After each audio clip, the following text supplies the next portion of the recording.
So good morning, everyone. You're welcome to Apollonia City 101. This is part of our webinar series aimed at educating our audience, educating our good people on a number of relevant topics.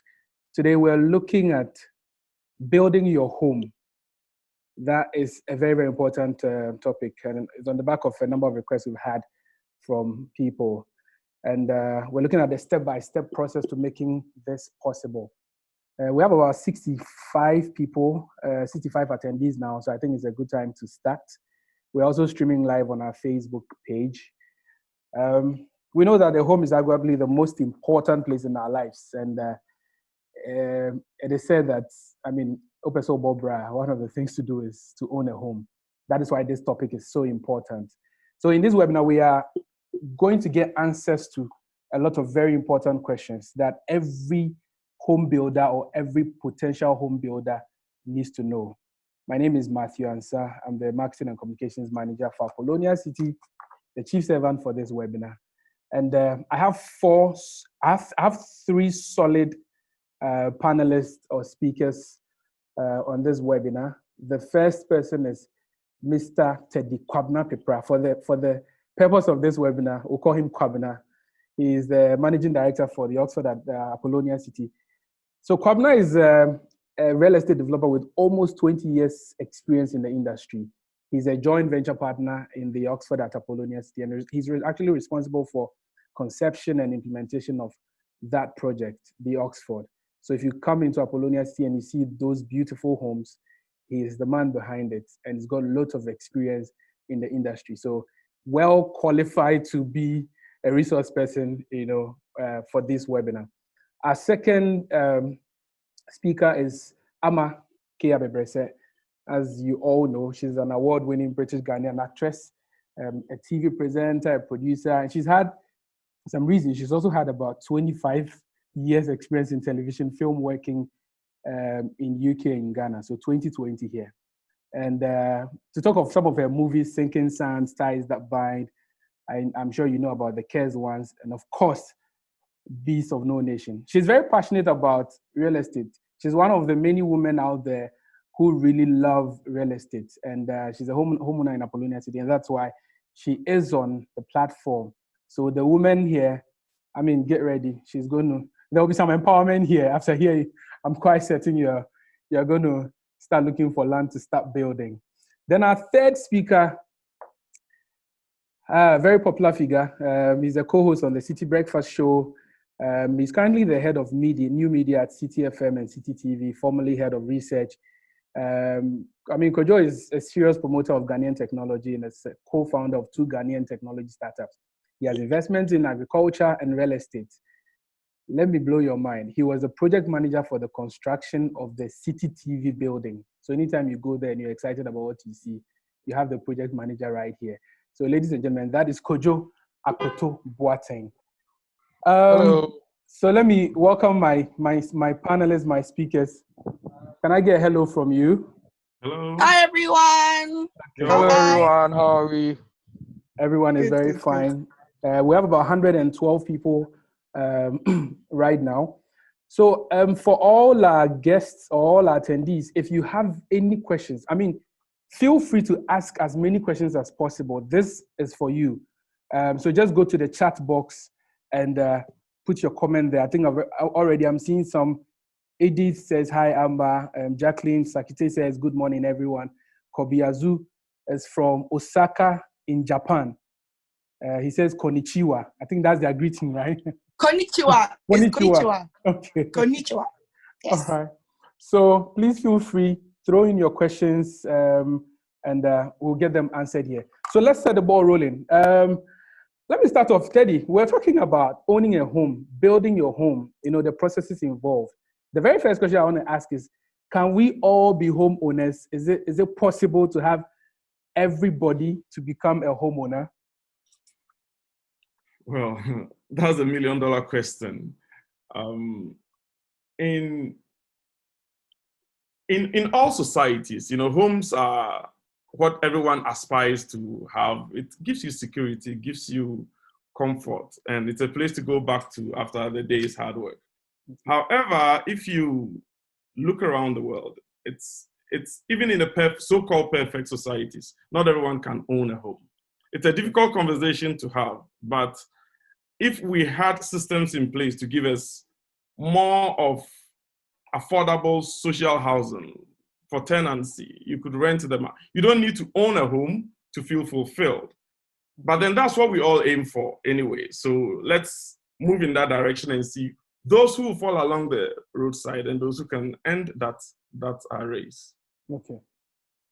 Kojo, what do you think? Well, it's a good question. Can everybody own a home?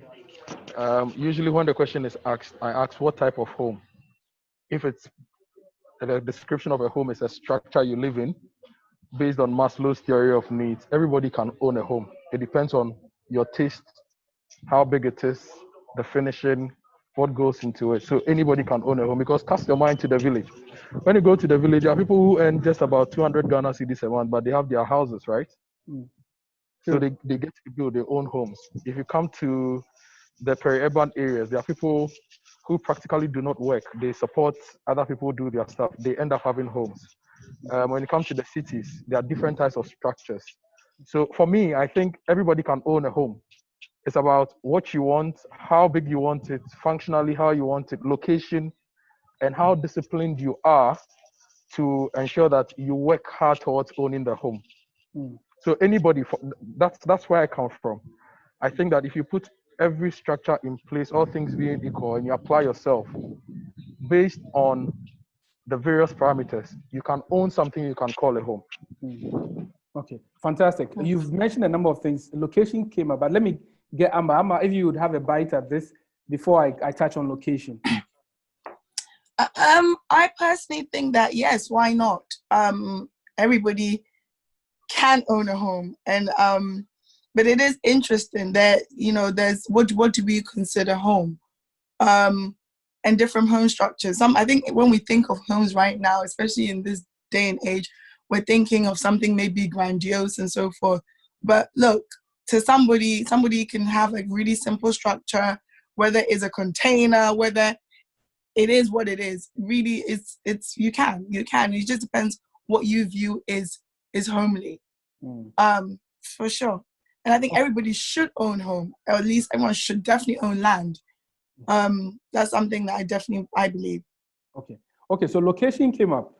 Teddy, talk to us about location. How important is location in this whole conversation? Again, with location, it depends on what you want. Okay. If any real estate enthusiast will tell you that there are three things in real estate: location, location, and location. So, like what Kojo said, it depends on what your target is. Depending on that Maslow's pyramid, wherever you are, will determine what your taste would be and what you would want to aspire to. So if you ask me what role location plays, if you need a home over your head, you just need a roof over your head, then your choices are very limited. But then if, for example, you're doing something with investment in mind, then you need to gravitate towards more expensive locations, which tend to give you more value for your money. Because, don't forget, it costs the same to build on every piece of land, but the location is what gives you whatever value you get out of it. So yes, location is very important, and depending on what you want to achieve, you choose a location that works for you. For example, your plots in Apollonia are not too cheap to the ordinary person, as they say. However, the value addition of getting those plots far outweigh the other options on the market. So if you can afford those, then it's the best thing to do. But if you cannot, then you can go get anything, regardless of where it is. You want a basic structure you can call your own and your home. Okay, so how about those who say that, I want a good location, but location is also a function of price. If I get a plot in Apollonia, I'm happy. But if I don't have the budget, somebody would say, okay, why not go to a different place? But then wherever I may choose, maybe farther, maybe I want to be closer to town. So how do we reconcile? I want to live in a good place, my budget, and distance and other things.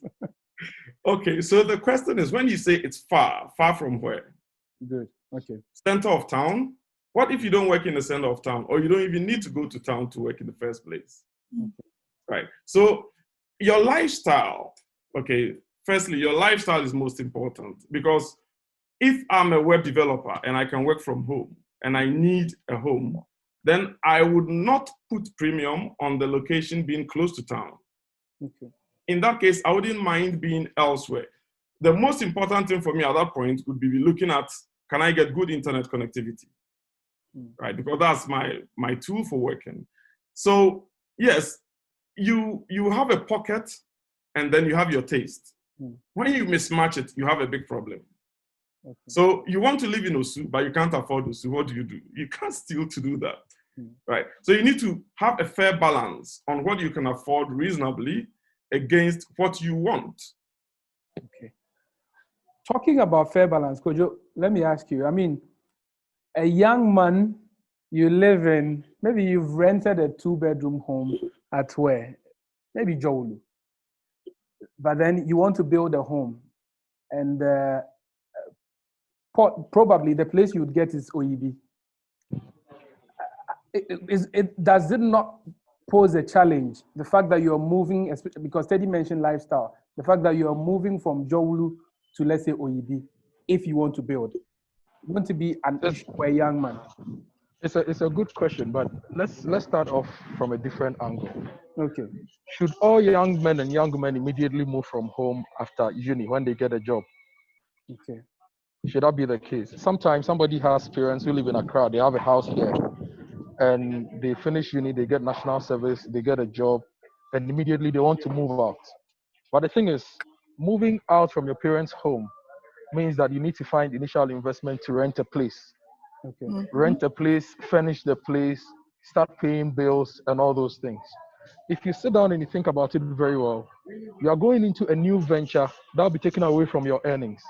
So for me, I usually say that if your parents have a home where you work or within the city you live, I think that it's always advisable for you to stay with them for a while, grow your personal capital, and invest in something you can call your own, instead of readily rushing to go and rent a place which will cost you money.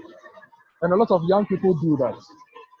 Fine, sometimes you need your security, you need your peace of mind, because when you're with your parents, you cannot go out at night to go and chill, you cannot bring the girls home or the boys home and everything. But I always insist that you can sacrifice that enjoyment for 3-4 years and build your capital and start something on your own before you go out there to go and rent. So that is one. Number two, if you are renting, you should always ask yourself the need, the function of the place you are renting. Usually, we have this mindset that, oh, I finished school, I need a 2-bedroom place or a 3-bedroom place because I'll have visitors. My visitors should have a visitors room. But the question is, how often do you have visitors that you must host? So why should you be sinking money into a room and furnishing that you hardly use? You use it like every now and again. And that is money you are losing, money you could have invested in something. So one, try as much as possible to stay where you are if it's okay and you are not paying any rent. So you save that towards your own home investment. Two, if you must rent a space that will not take a chunk of your earnings. Rent a space that you don't have to spend a lot of money on. If it's a 1-bedroom place with a reasonable toilet and bath and a kitchenette, you get it. Because the truth is, most of us hardly cook anyway these days. But some people would want to rent a big room, like a big house with a big kitchen with an island, just because they have it. But that will be money you are wasting because you are practically not enjoying the functions of the space you are renting. So that is the other thing. Now, you've made a mistake of renting and you want to move. You have a land at OEB and you want to move.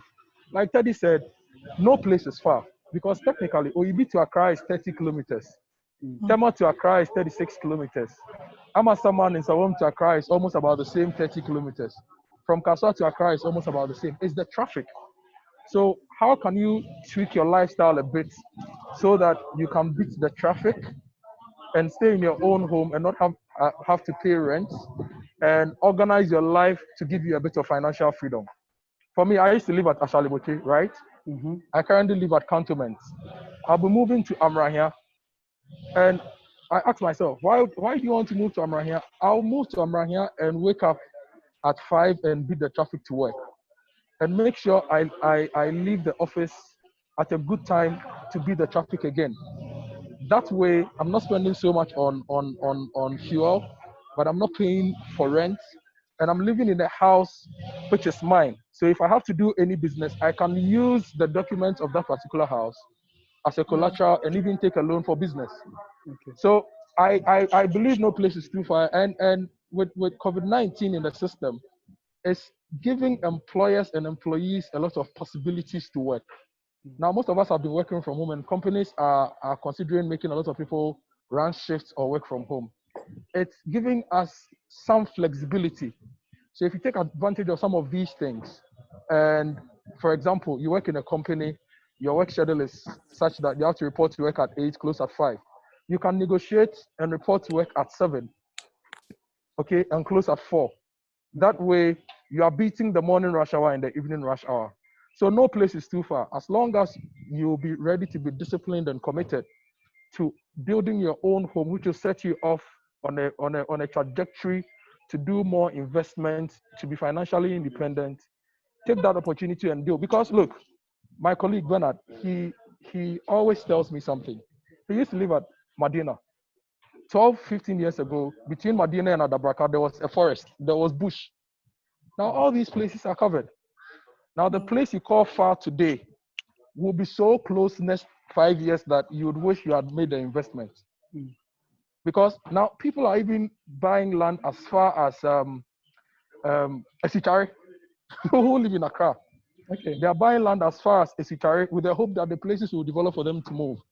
So if you have a place around Oyibi or a place around Pram Pram or any of these places, look at the spaces around, look at your personal plan for your life, because there are people who want to, for example, in the next 5 years, where do you see yourself? Do you see yourself working where you are working now, or you see yourself doing something for yourself? And if you are doing something for yourself, can your home be your primary place of doing business? Okay. When you ask yourself all those questions and the functions you require of your house, I don't think any place is too far. It's up to you to tweak things in your life and make that investment decision today, Okay. so you don't regret tomorrow. Okay, fantastic. Okay, so Kojo, I'm getting people asking you to remove your nose mask. I don't know whether you can explain why it's difficult to do that, or you can do that. I'm removing it just for a second for people to see my face. So Okay. I'm at Nyaho to take a COVID test. This will be my 3rd COVID test since March. Because of the nature of our work, we do test regularly to be sure that we are safe and the people we work with are also safe. Fantastic. So I'm here, but the other people here. So since I'm in the public place, you have to still protect yourself. I have to be in a mask. Yeah. So forgive me if I have to be in my mask. Okay, we appreciate that. Okay, thanks for your submission. Now let me come to Amma. When Kojo was talking, he mentioned that sometimes you have to still stay with your parents until you're well prepared before. Now let me ask an interesting question. Some people may say that this applies to guys because, a woman, you go and marry and your husband needs to build. I mean, you are a woman, you're a homeowner. How does this work for you? How should women approach home ownership? Actually, yeah, thanks for that. I personally think, for me, I'm such a Ghanaian girl and I'm such an African girl, to the point of, I remember growing up in the UK at 18, 19, a few of my friends, it was very trendy to move out. And I pretty much always at some point stayed with family, and it was never a big deal to me. I like free, I'm not gonna lie. So I literally had a career, was working, and still staying at home because it made sense. And also my family were not in a rush for me to move out. And I don't think it's because I'm a woman, I just think it's because that's just how most family structures are in Ghana, in other African countries. So if you've got a family home and you can stay. And don't stay and say you're staying to be a burden. I mean, I was contributing, paying bills as well, helping my family because they've invested in you. So you invest back in them if you can. Moving to Ghana too, I stayed with, a family house for many years. And then I decided to rent. I remember there was a point where it came, it's like I had to rent. And it was interesting. I got like a 1-bedroom house, and I had to pay 2 years in advance. Okay. Now, this was what's interesting to me. The money I paid, that was a really nice house in Abelempe. It was actually, I'll call it like a studio house. It wasn't even like a big house. You entered the house, you entered the living room, almost like someone's boys' quarters. But the location was important because I now left a family house, my auntie and uncle's house, to living on my own. And I needed a location. I was working for a TV station where I'll be able to go, and I'll leave my house sometimes 4 or 5 in the morning. So that location was very important. So I think is key. But what made me think twice after paying 2 years rent in dollars was like, oh my God, that money I paid for 2 years, no lie, could literally get me started on a house. Okay. Like, this is the one thing, is like, I literally remember I said to myself, I'm not paying rent again.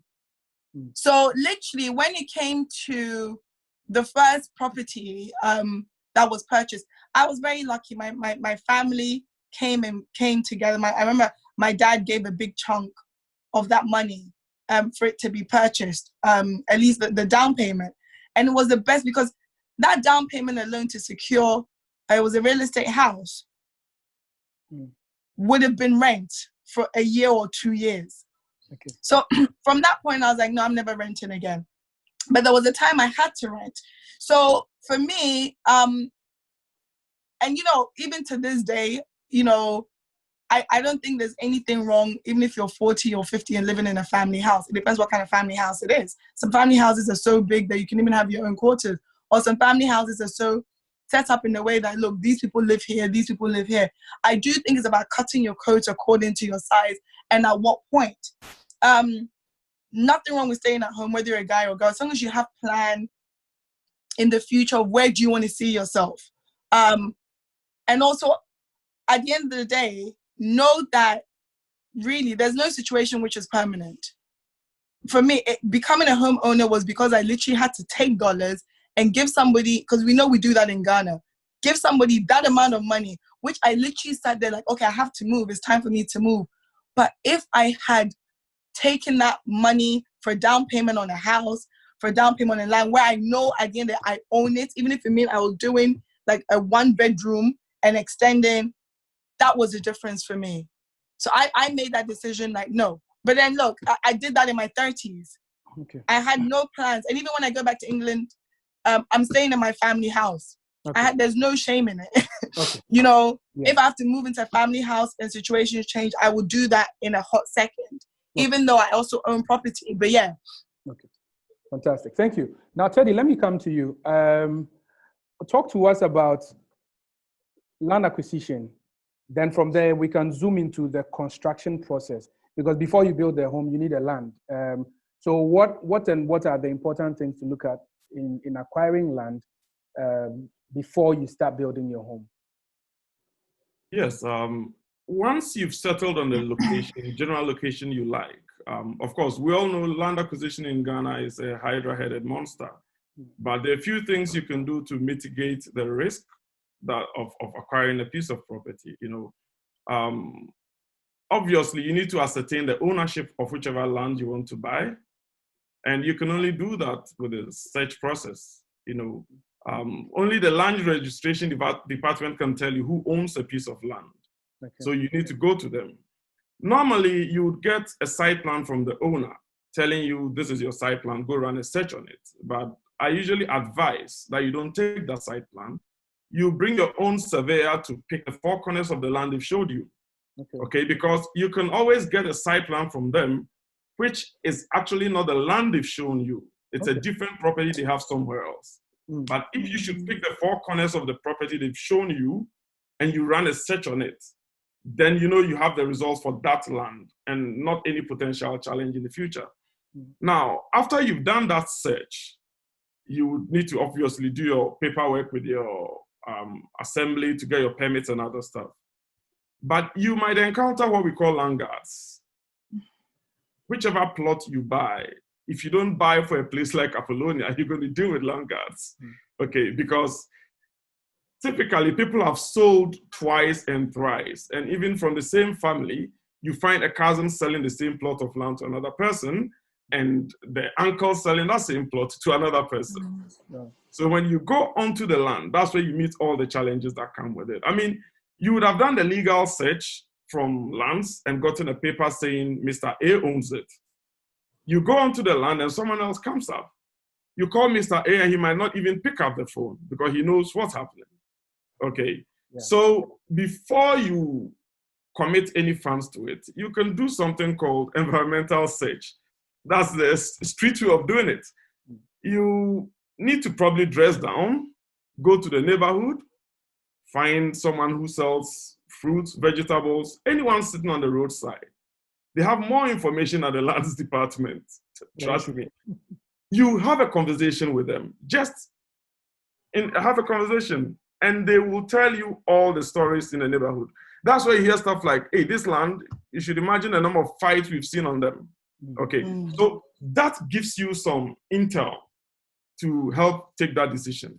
It's still not absolute. You can go and they say, oh, this land, we've never seen any fight on it. Yours may be the first fight. Okay, so it's difficult. But that said, once you've done your search, you've got a legal document saying that Mr. A owns it and Mr. A is selling to you. It gives you some level of confidence to move onto that land. If you move onto the land, there's something they call digging fee. It's really not legal, and your lawyer is going to tell you don't pay. But sometimes, if you're going to pay 500 to 1,000 cedis to get your peace and quiet to develop, you might just want to do that. But you pay, and 2-3 other people show up and say you paid to the wrong person. So they also come in for their share. Okay. So the way to get around that is normally to deal through the vendor, the person who sold to you, because it's his family or his two land. He should know who they are as Safuache. And in this case, I'm talking about Accra in general. He should know who their so-called land guards or land protectors are and can be able to negotiate. It used to be typically a bottle of drink and a token fee. But these days, it's become more like a chunk, a big sum that they just want to take. All right. So you can negotiate those things before you go onto the land. But your search is one, because there's actually a law which protects buyers in good faith of land who have substantially developed it. Okay, so it's loosely interpreted like if you build to lintel level, no one can take it. It's really not true. If you are a buyer in good faith, and how do you prove the good faith? By having done the due diligence, by having gone to the government and asking them who owns this piece of land. If the government gives you that document saying Mr. A owns it, and you buy from Mr. A, then you've done the best you can do within your means. So if you should develop that property to a point, and anyone else should come, who's even probably won a case against Mr. A, at the point you were buying, you did all you had to do, and it was Mr. A. The law protects you. It does not allow your land to be taken away from you just because your vendor has lost his title or claim to the land. There's a process for solving that challenge, but you don't just lose your land. Okay, so you need to do the search and keep that search report just like you would keep your land documents. It's that important. There are lots of aggression that you may meet on a plot of land. After you've done all of this, you have your documents, you've even paid your digging fee or whatever. If you're on a plot and someone comes and says he's also bought it, there's no way to get angry at that person. There's no reason, absolutely. I mean, you don't have to fight because whoever sold to him exists, and the person who sold to you also exists. And there's a very simple way of finding out who owns that land. But once you get aggressive, they get aggressive. The two of you, your heads are knocked together, and the vendors, who probably may be land thieves, get away with it. So anytime you are on your plot and someone comes and says, giddy, just relax. And tell him, I bought it, you bought it. can we sit down and find a way to see who is trying to steal whose land? You probably need to bend over backwards to calm that person down so you can have a conversation.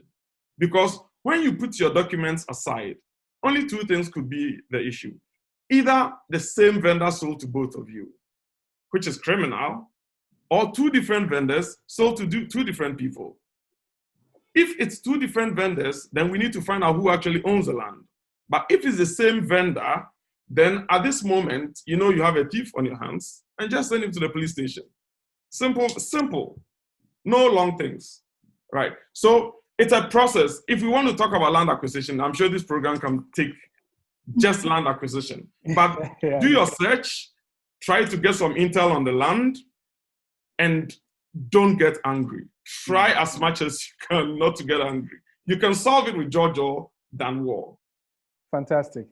Very good submission from there. Let me take your thoughts on this same land acquisition thing, especially from the diaspora perspective. I mean, they often tend to have issues with land acquisition. So just a quick thought on that before we come to now the home construction, which I know people have been waiting for. This, in all honesty, is something that I think most people who have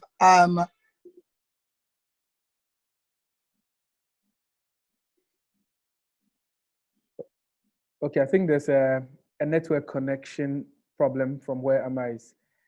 While we're waiting for her to reconnect, I think there was a webinar we did that was facilitated by Pius Peterson, one of our project managers, on land acquisition. He actually walked us through the process, just like Teddy has done. So you can go on our website, on the downloads, you can have access to that webinar and get more details.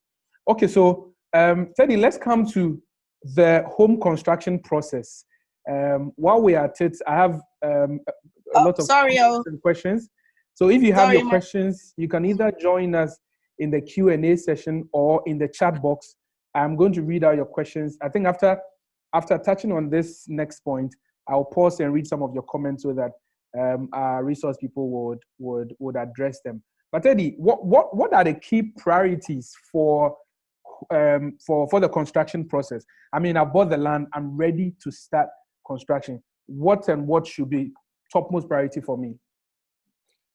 Again, it depends on what your goal is. Yeah. So for this purpose, I'll classify the potential homeowner into two types of people.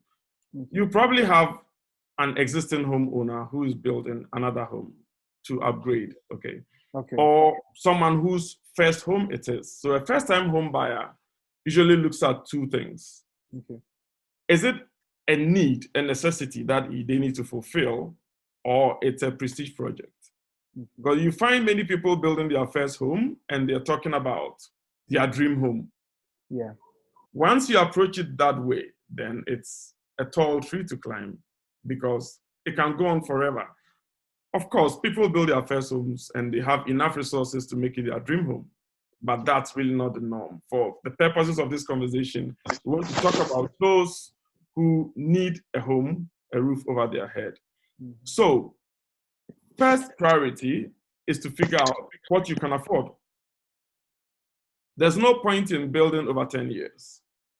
And so designing that 4 to 6 bedroom house, which will take you 10 to 15 years to build, doesn't make any sense. That's 10 to 15 years you're probably paying rent to someone who's paying their mortgage with it. Okay, So if you should determine what you can afford.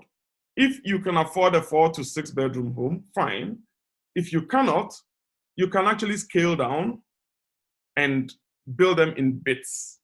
So you can end up building the 4 to 6 bedroom home, but you would have built it in pieces of, say, a 2 bedroom to start, which is expandable to 4 and eventually to 6, if that's what you want. Okay. So that is the first thing you want to look out for. Secondly, I would advise you don't do form over function. Many people see a house and they're like, oh, this is beautiful. I want something like this. The plan might not work for you in functionality, but you just want it to look a certain way. When you speak to your architect, I think you should actually reverse it the other way. What functions do you want a home to perform for you? and design inside out. You can always have a facade that makes it look beautiful, but you should not necessarily look at a building you've seen somewhere on the internet. These days, a lot of people go to house.com and there are beautiful homes there. You should not necessarily look at that. You should come to the table with what your needs are in building a home and let your architect work with those needs first before cloaking it in something that looks decent. Okay. I would let Kojo join in here. He has a recent experience in this matter. Fantastic. I was just coming to him. So Kojo, welcome back.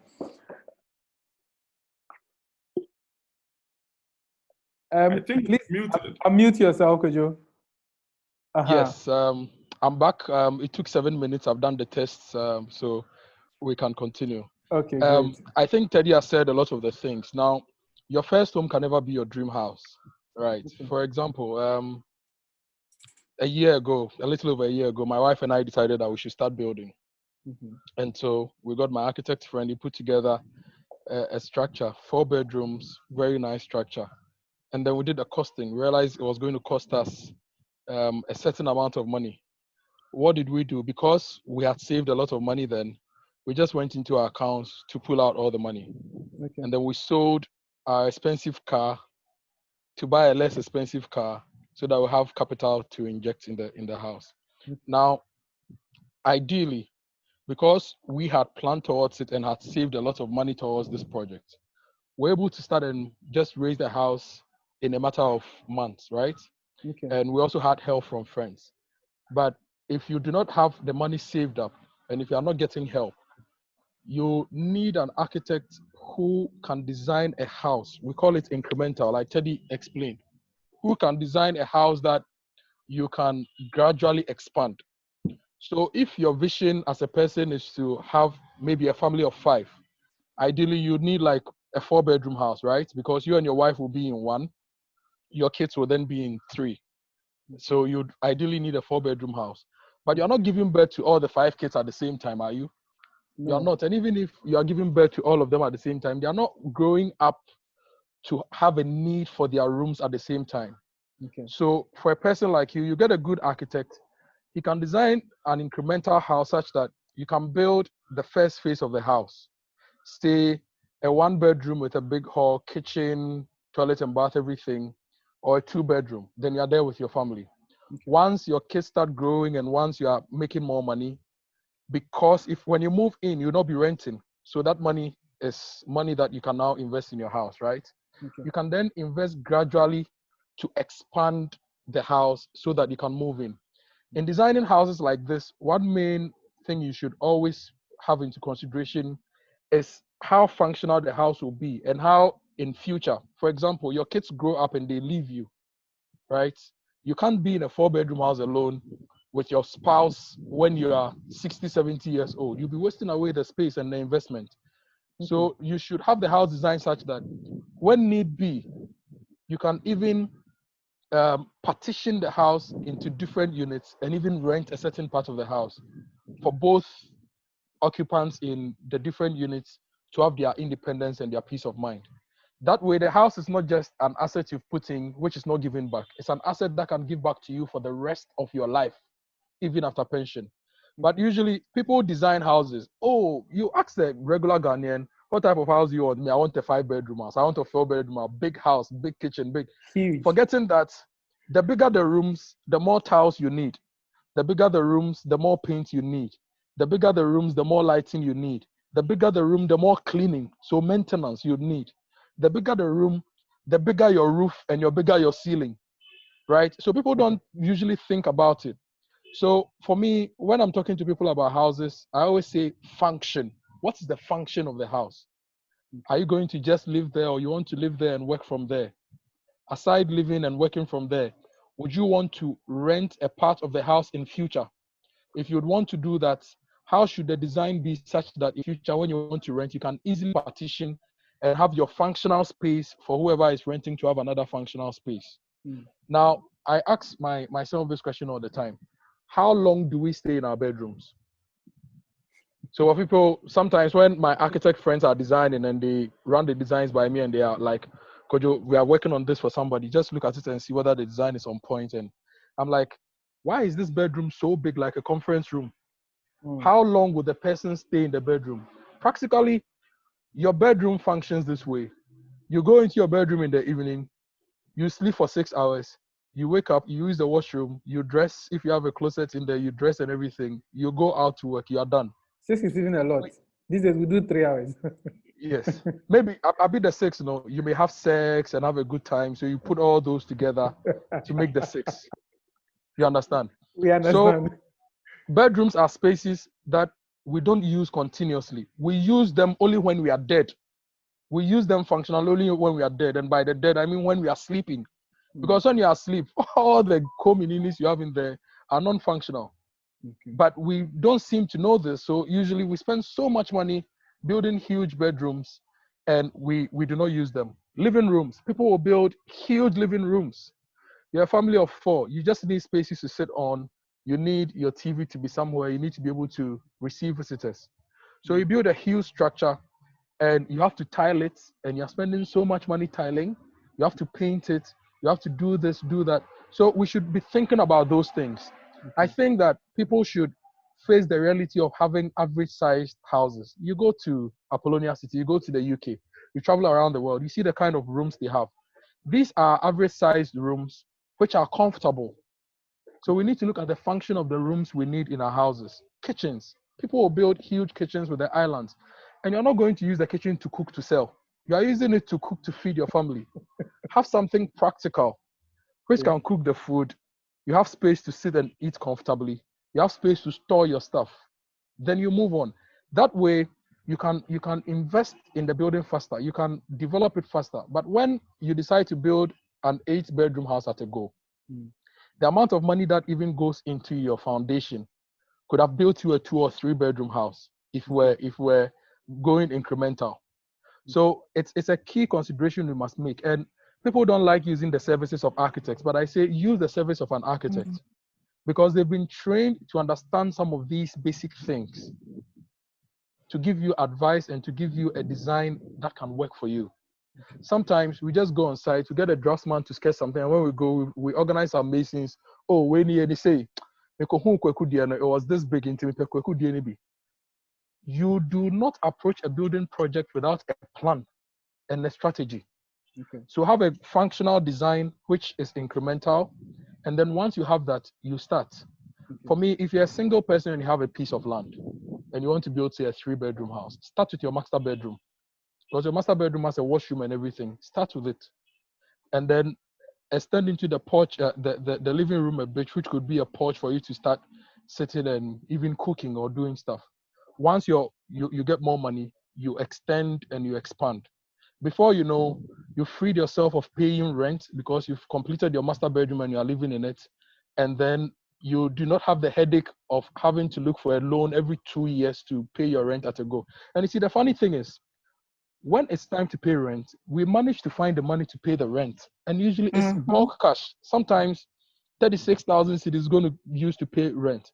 But this 36,000 cedis, if you have a functional design which is incremental, you can put up a 1-bedroom, or you can take a loan, top it up, and put up a basic structure, which you have a good foundation, your exterior walls, your ceiling, your roof, and then off you go. And I've seen a trend where people also, when they are getting houses designed for them, they see these fancy roofs and they're like, oh, me per roof, maybe. The fancy roof doesn't do anything for you. It actually takes a lot from your finances. You understand? The fancier the roof, the more timber, the more roofing material, the more labor you'll be paying. Just get a simple mono-pitch roof. Teddy, that's the term, right? A roof that slopes one way at a good angle. When it rains, the water will drain off. It covers you from the sun. You spend less in paying in building that. So when you see some of these rich men building huge buildings, they can afford to do it, and sometimes they do not get the right advice. But for average people like us, you need to think about how to put up a simple structure which will give you the security, which will give you the shelter. Then it gives you financial freedom to then explore and do bigger things. So for me, start small. You can dream big, but you start small. And once you free yourself of rent, you can then scale fast because you are freeing yourself of rent. And if you own your own piece of land as well, and you have your own house, you could, if you plan very well, you could even feed yourself from the space. Some gardening here and there, which also free you from spending extra money to buy food. So let's approach building as acquiring a car. Nobody starts buying a car by buying a G-Wagon, except you are the son of Despite or some big man. We always start with the small cars. And then once you get the car and your earnings improve and your financial situation improve, you sell the small car and you get a bigger car, right? So for your house, the first portion is the small car you build. But in this case, you are not selling it. You are just adding on to it to make it a bigger house for you to accommodate more people. So I think that should always be the approach. You start small, you dream big, and you scale fast. And always start with if even if you're married, look, if you're going to sacrifice your family for 2 years to live in a 1-bedroom with a hall, knowing that after that 2-year period, you'd have added on and you're bequeathing your children and your spouse a house as a legacy. It's better because a lot of us, we didn't get the opportunity of having our parents live as a house. So discuss with your family. Let them know the reason why you are doing it the way you are doing it. And don't put all your money in starting your house at a go, everything. So if it's a 5-bedroom house, you want to start everything at a go. Start in sections. Start in sections. So the money you would use to do the whole foundation for the whole 5, if you are building incrementally, you can do the foundation for a hall, bedroom, kitchen, toilet, and bath. You can do the foundation for that and use the rest of the money to raise it. Once you move in, you get extra money, you do the continuous foundation and you continue. That's the way you do it. And that's how, that's one of the strategies you can use to reduce the stress on you. The reason why a lot of houses in this country are not completed is because people start big, they invest all their capital in the foundation, raise some blocks, and you see that they don't have enough money to continue. So the average Ghanaian will start building at the age of 30 and spend 30 years building. And usually when they're about retiring, they get their retirement payoffs and they will use that to go and complete it some way, even that they don't complete it properly. And then they move in. So it means you started building at age 30, and for 30 years, you are paying rent. Even if you're paying 500 cedis a month for 30 years, that's enough money to have done something. But how about start building at, say, age 30, complete 1-bedroom and move in, free yourself of rent payment for 30 years, right? And then whatever money you make, you gradually invest. And when you're building, you always need to ensure that some aspect of your life is tweaked. If you are somebody who loves going for weddings, get 1 white kaftan, 1 blue kaftan, and sometimes 1 gray kaftan. If you are not eating anyhow and you are keeping your shape, if you are wearing a white kaftan every weekend with a brooch which gives you a different look, nobody can catch you that you are wearing the same clothes. Because I have friends who attend weddings a lot, and every month they are buying new clothes. And that's about 500 to 1,000 cedis a month buying new kaftans and shoes. And these people rent houses. And I'm like, why are you wasting money when you can make your money work for you and give you better results? Right. If you're driving that new Honda CR-V, and I wrote about it on Facebook and people were insulting me. A car costs you 80,000 cedis. You rent an apartment for 1,000 cedis a month, right? And this car, you are fueling it every day. You are not somebody like me who does long distance trips a lot, so you need a big car. You are doing city trips, you drive an 80,000 Ghana cedi car. Why not sell it for a Kia Morning, which will cost you 30,000 cedis? Immediately, you free 50,000 cedis that you can use to build something, and you free yourself of rent. So we need to tweak our lifestyle such that the excesses in our lives can be reduced to help us invest meaningfully. And the truth is, once you manage to build your first house, the probability of building 2 or 3 more houses before you die is very high because you'd have learned lessons. And building extra homes means that you are now becoming a landlord who will be taking money from people every month. Or you are leaving property or assets for your children and your spouse when you leave them. Okay. Fantastic submission. Wow. Yeah. We've really exhausted this topic. I am going to pause here and start reading. We have lots of questions here. Start going through the questions. So once I throw out the questions, any of you can answer, because we have about 207 people live here, and the comments are a lot. Okay. So Ernest says, great resource persons. Thank you, Ernest. So Eric June 4 says, I have a plot of land in Apollonia City. Recently, I was there and I saw the place coming up, which is good. Okay, thank you for that, Eric. Now, Eric says, my question is, I was intended to build before 2022. I don't think I can make it within that date as stated in the contract. Can I ask for an extension? If yes, how long will the company give us? Okay, Eric, I think this is something we can discuss. Since we have your contact details, I'll get the customer care guys to speak with you, and I'm sure we can arrange something. Now, Matthew, the person who said he went to Apollonia City and is developing. I remember, Ted, was it 4 or 5 years ago when we broke grounds at the Oxford?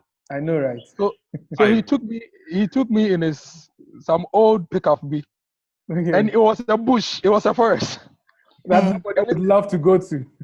But it's just 5 years, and now the place is a city. Yeah. So the initial point I made, if you think a place is far today, wait for 5 years, and you see that the place is even closer than you thought. Exactly. I perfectly agree with you. Edith Page says, specifically pertaining to the current landscape in Ghana, which locations are best for buying land? I mean, before going, I would say Apollonia City, but let me continue. Moderately, it says moderately priced as well. What would you say is the minimum amount of money required to purchase a good land? Not necessarily at the center of town, but not on the outskirts as well. So she's asked two questions. The first one is which location? The second one is what would you say is the minimum amount of money required? Then it says, when thinking about a home, is it better to purchase or build? We would come, that's the whole topic we would end the conversation with, to build or to buy a built home. Then she also asks about design preference, which I think the resource people have talked about. Then it says, how long does it take the average working class to build a 4-bedroom house? I don't know whether you touch on this or I go through some more questions. Some of the questions can take the average working class. The person said average working class. If the question had been how long does it take to build a 4-bedroom house, I would have said it can even take you a month to build a 4-bedroom house if you have the money. But for the average working class, it takes as long as you are ready to be committed and disciplined. Okay. I think that should be, because and for the 4-bedroom house, it takes as long as your taste will allow you to. Okay. You understand? Yeah. If you are building, you want tiles from Italy, very expensive tiles. You want expensive glass. You want expensive this, expensive that. It's going to cost you. So it's usually based on your material choices and even the shape of your building. Teddy is here. If you are doing rectangular structures, right? So box structures, rectangular structures. Okay. It's easier to build and cheaper to build than when you want all the keche, a curve here, something here. Pergola. All those affect the cost of your building, basically. Okay. Fantastic. Prince Kelly says, I absolutely agree with Kojo on the point about no place being far and living at a place that allows you to save money for other investment. He said, I used to live at Cantonment and hardly could save at the end of each month. I have since moved to Damfa near Pediasi. I feel more comfortable and save better. I just tweak my lifestyle to avoid rush hour traffic. Then this one says, can you recommend a contractor who can help but accept labor only labor only contract? Teddy, I'll connect you to Teddy. I'm sure we'll share your numbers before we leave so that Teddy can help you out. Kasim Suleiman says the youth should be a little patient and disciplined before moving out. He agrees with our submissions. Okay, now let's go into the questions. Okay, I seem to be getting some comments that corroborate the points we're making. So let me go. Senor from Tema said, I bought a house from an estate developer who is the land for a loan from a bank after I bought it. The mortgage company did not register the land for over 10 years. Now I have finished paying the mortgage. The land is subject to a court judgment because the developer defaulted. The mortgage company is telling me they are not responsible. Wow, that's that. Yeah. This one says, real estate is too expensive in Ghana. Can a teacher or nurse afford one while his salary is less than 2,000? I don't blame the real estate companies because the real problem is land acquisition and litigation. So somebody is asking whether they can afford to build a home with a salary less than 2K. So kindly know that I'll be coming to that. This one says, I would want to know how best I can join the Honorable Apollonia City Real Estate. I'm a health practitioner and have the interest to start a real estate company. Before I do, I believe to learn from you guys. So he wants to know how he can be part of Apollonia City. We'll share that information. He says he's a medical practitioner. Okay, this one says, my salary is 4,000. Oscar Johnson said, my salary is 4,000, but I have other commitment. How much can I save every month in order to get a land or a home at Apollonia City? I'm sure my guest will address that. Thank you, Teddy, for the advice. There's another question here that says, on land acquisition, is it right in certain cases to finish paying for the land before getting the legal documents to the land? On land acquisition, is it right in certain cases to finish paying for the land or before getting the legal documents to the land? So maybe we can go through these questions, then I'll go through the rest. It's a mixture of questions and comments. Okay. So who comes in, Teddy? Okay. I'll take, Sanyo should just speak to a lawyer. Okay. Sanyo is the guy who bought the house that was mortgaged. Yeah. Yeah. You should just speak to a lawyer. I'm sure the peculiarities surrounding the contracts, the lawyer can help unravel and probably seek redress for him. Okay. Oscar is asking for what he can do with 4K a month. If you came to Apollonia, we have several packages for land payment plan that could be extended. So you might want to contact the office after this and have a conversation on what you can set aside every month and see how far you can go with that. But typically, if you were picking a mortgage on the land, a real estate company is selling the land to you, the bank will finance it. But the bank is going to take a maximum of 40% of your net every month.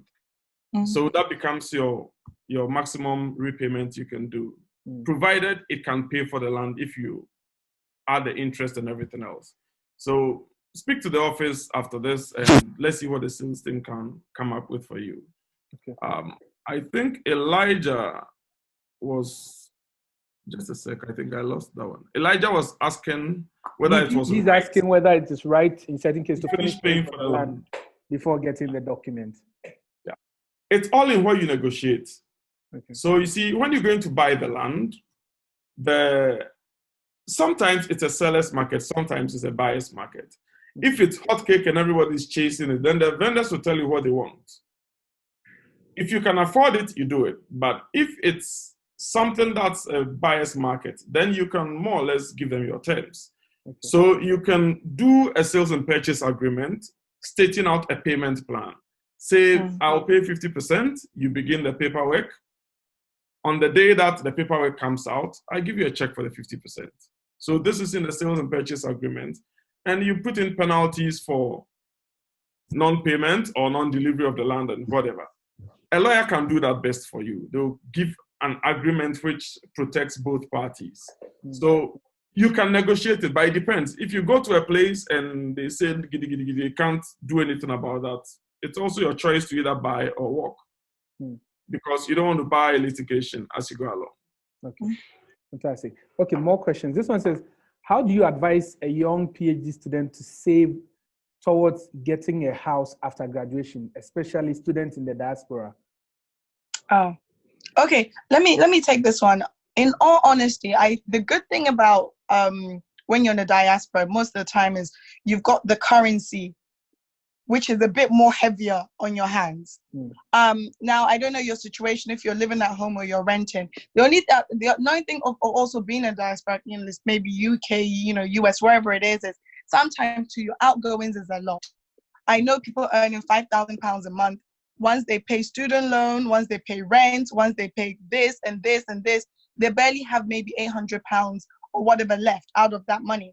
Now, my thing about it is having the heaviness of a currency in your hands. Like right now, if you hear 1,000 cities, 1,000 cities may not sound like much. When you hear £1,000, whoa, that's like 7,000 cities. So I don't know what country he is in the diaspora, but I do think you need to put a percentage aside where you're like saying, look, if I'm going to even save £100 or £200, 300, whatever it is, or whatever your currency is, it's important. One of the things about being in the diaspora, and I have friends who have literally, most in the diaspora, what most people would do, even my family back in the past, is you would send money back home to a family member. Like, oh, okay, get this land for me, and build for me. My own family, one of my own family members literally messed up my dad. Big time. I mean, literally big time, where over the course of those days, 15 years or so, the amount of money which he was sending back home to his, I won't mention what family member, to build for him, when we did come down and we saw, to this day, he's still fixing the house. To this day. And he's been trying to fix the house for more than 10 years, where the house is still, for the money which was sent over the course of 15 years, it didn't meet. So I do think that if you're in the diaspora and you're able to save, talk to an colonial city, talk to a credible company where you know that, okay, look, if what I can afford, maybe you might have to save for a year or two, or maybe a year to have a down payment. I always think having a down payment is very important. If you're able to get your down, whatever that is, whether it's your 10%, your 20%, and you have a credible company where you're in the diaspora, and if you're a PhD student, you're going to finish your PhD, you're going to start working and going to start earning that currency, then have something you can be sending, every month. At least, with a credible company, you can have peace of mind. I literally have been burnt personally. There's some stories I don't even want to share. There's so many people in the diaspora who have been burnt, and from family members and friends, because I do think there's something about, Charlie, when somebody sends you money and is in your hands, Charlie, it takes very few people not to chop small. So to avoid that, I'm serious. And it's like, literally, someone sending you $20,000. Human beings, Charlie, they'll chop small. And I don't think it happens to the best of people. The best of people. Because $20,000 comes now is, I don't know, what's the rate right now? That's over 100,000 cities. And if people can find ways to, and they may not even be evil. And this is the one thing I've come to realize of what I know and what happened to my own family members when they would send money back to family members to build for them. I mean, and if the split side is, we have one side of the family who were amazing, impeccable, kept all receipts, didn't chop anything. And then we have other sides of the family who chopped a lot. They're not evil. They're not bad. Maybe they thought, oh, well, you're abroad. And the assumption is when you're abroad, you have it. They think you've got it. They don't know your struggles. They don't know, Chale, how you doing 2 or 3 jobs. They don't know you're taking the bus, train to make that $1, that £1, that whatever it is you're earning. So there's a notion which needs to be dispelled that those in the diaspora have it easy or they have money. Because when I said that foreign currency hits Ghana, there's Chale, they have. So when you're in the diaspora, I would really urge each and everyone, you save money. Maybe do, what I'll say is save some kind of down payment. And when you do, get with a credible company. Because sometimes the fallout with not talking to family members, we're not talking to friends, losing friendship, losing money, and even potentially also losing the property, it's not worth it. Get with a good company where at least you have peace of mind. And if it has to go to court, you can do that. The problem about sometimes when family members or friends, you've sent them money, is, Charlie, you can't take them to court. Okay. It ends up becoming like, you've lost your money, your friendship, and you don't have anything to show for it. So a credible company, and there are many credible companies around. So speak with a credible company and get a good deal where you're able to send your money and know that, okay, this is what I'm paying for, and not be sent pictures of a house that you turn up and is a different house. Okay, fantastic.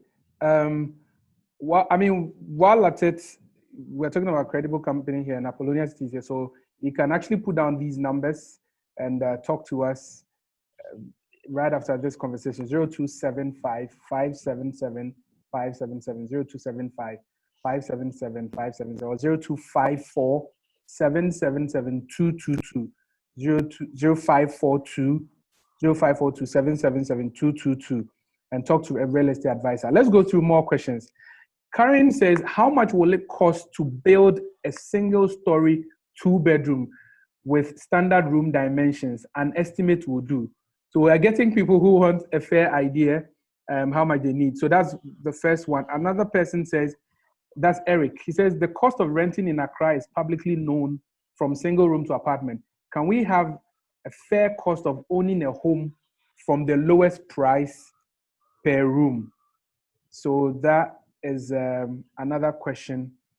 Then this one says, I've always seen building as a Herculean task and would prefer buying, but then the cost. So I have been thinking of buying a two-bedroom home that has about 30 to 40 years lease. Then I move in.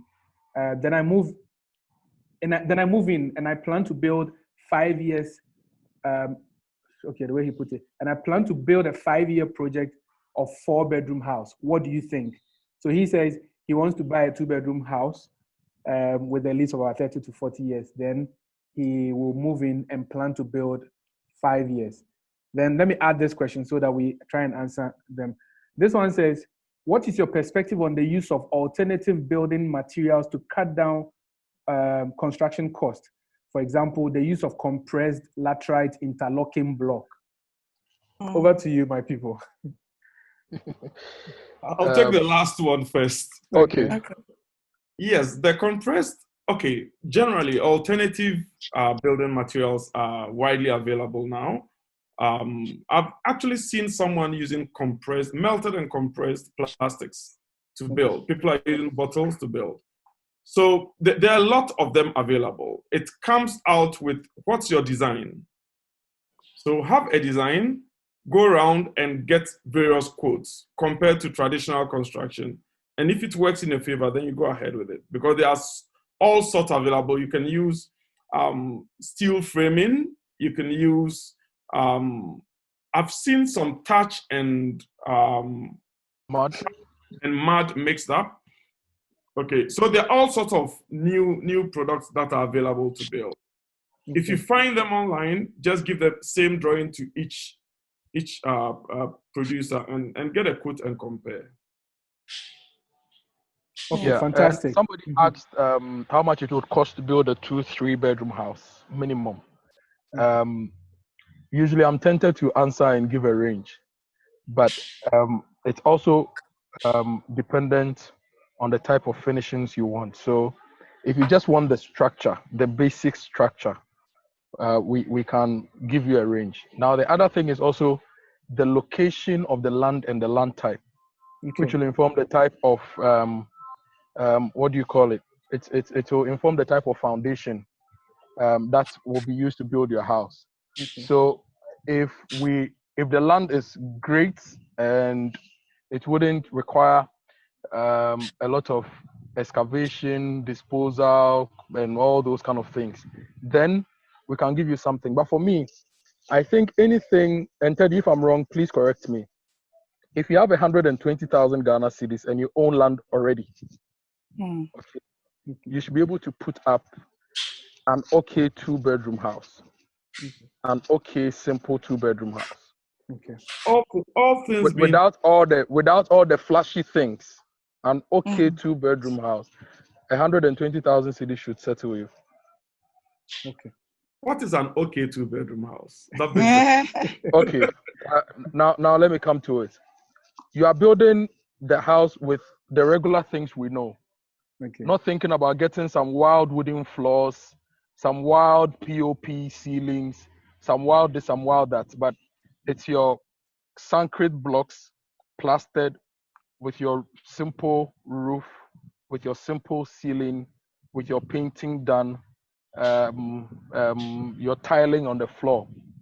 The fittings should be on you, not any wall fittings, not the so-called Italian kitchen pieces, exquisite Italian kitchen pieces, but a functional house with the basics you need. I believe 120,000 cedis should be able to give you a 2-bedroom house comfortably. That's what I believe. If I'm wrong, Teddy will I just did some quick math with what you said. Uh-huh. If you assume a 2-bedroom house at about 90 square meters, okay, using that as a base, and you are building with 120,000 cedis, you'd be just around $200 per square meter. And that's a bit on the low side, depending on what it is that you want. That really appears to be able to give you what we call a shell and core. Yeah. You can get a structure done, plastered, roofed, but then we need to talk about the type of windows you want now, the type of doors, the type of flooring you want. At $200, that's where you should be playing at. A fully complete shell and core. So if you want some wild glass, some wild fancy security doors and all those things, that's why I said that for the basic structure, you should do 120,000 cedis. But the finishing that you want, that's fair. The finishing you want to put in, that would cost you. And I don't know whether, Teddy, you've mentioned this. I think that people building these days should do away with all these sliding windows and all those and go for simple louver blades. You see, we do not say this enough. We see these in movies and we see them in these high-rise structures in Accra and Kumasi, and we want to have them in our homes. But it costs us a lot more to have them, because if you are doing the sliding window, it means you are getting only 50% ventilation, because you slide one end and one is closed. So if the wind must blow or the air must pass through, it passes through only 50% of the space. But if you do your louvers, you get almost 90 to 100% ventilation. If you do your sliding window and you break it, you have to replace the full window panel. If you do louvers and you break one, you replace one. So maintenance and everything helps, and it helps with the ventilation. So sometimes we see things and we love them, but it doesn't mean they are good enough for us. People in the temperate areas will do their windows and doors because they get very little sunlight. So they want to have glass all around so that the least sunlight they get will come into the house. They do a lot of heating and a lot of air conditioning. We live in the tropics. We do not need a lot of the things they have, but we force them on ourselves. And then you live in a house with sliding windows. In certain instances, you cannot open them. So you at all costs need an air conditioner working for you. So it takes your electricity bill to 300, 400 cedis a month. Meanwhile, if you had your louvers, you could have done 150 to 200 cedis a month electricity. You save 200 cedis on electricity, which you can use to buy toys for your kid or order some ice cream for your wife or your girlfriend every now and again and have a good time with her. You know, so let's think about some of these simple things too. It helps us cut down costs in putting the structure in place and also in maintaining the structure. Okay. You know what? Let me just add to that. You know what I found interesting is like somebody, you know, living in the UK and coming to Ghana and seeing over the years how styles of building are becoming more westernized, but yet we're not building for our climate. It's so interesting. To this day, if I go to my grandma's house in Kumasi, which was built in the 90s, they have louvers. And I think we have one air conditioner in the whole house. And every time I'm there, like we sleep, you know, there's we open the windows with the louvers and it's fine. And now I'm seeing everybody building with all this glass. Like I still don't understand why there's so much glass buildings. Because I'm like, I'm not an architect. But every time I see a building which is full of glass, I'm like, which it doesn't look well ventilated. I'm like, hold on. Do they realize we live in a country where you don't know when your electricity is going to go off? So it means right now, if you're building these kind of houses which are not practical, and I do feel like you can build a very fancy house which is practical if you have a good architect. You know, my architect is amazing, so thank God. But it's one of those ones I'm like, I've lived here when there was doom saw.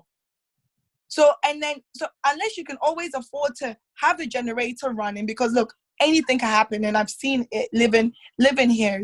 You're going to be building houses where when the sun is really hot and you have all glass around, which most of the glasses can't even be opened, it's like then now everybody's building a house and they have to make contingency for a generator.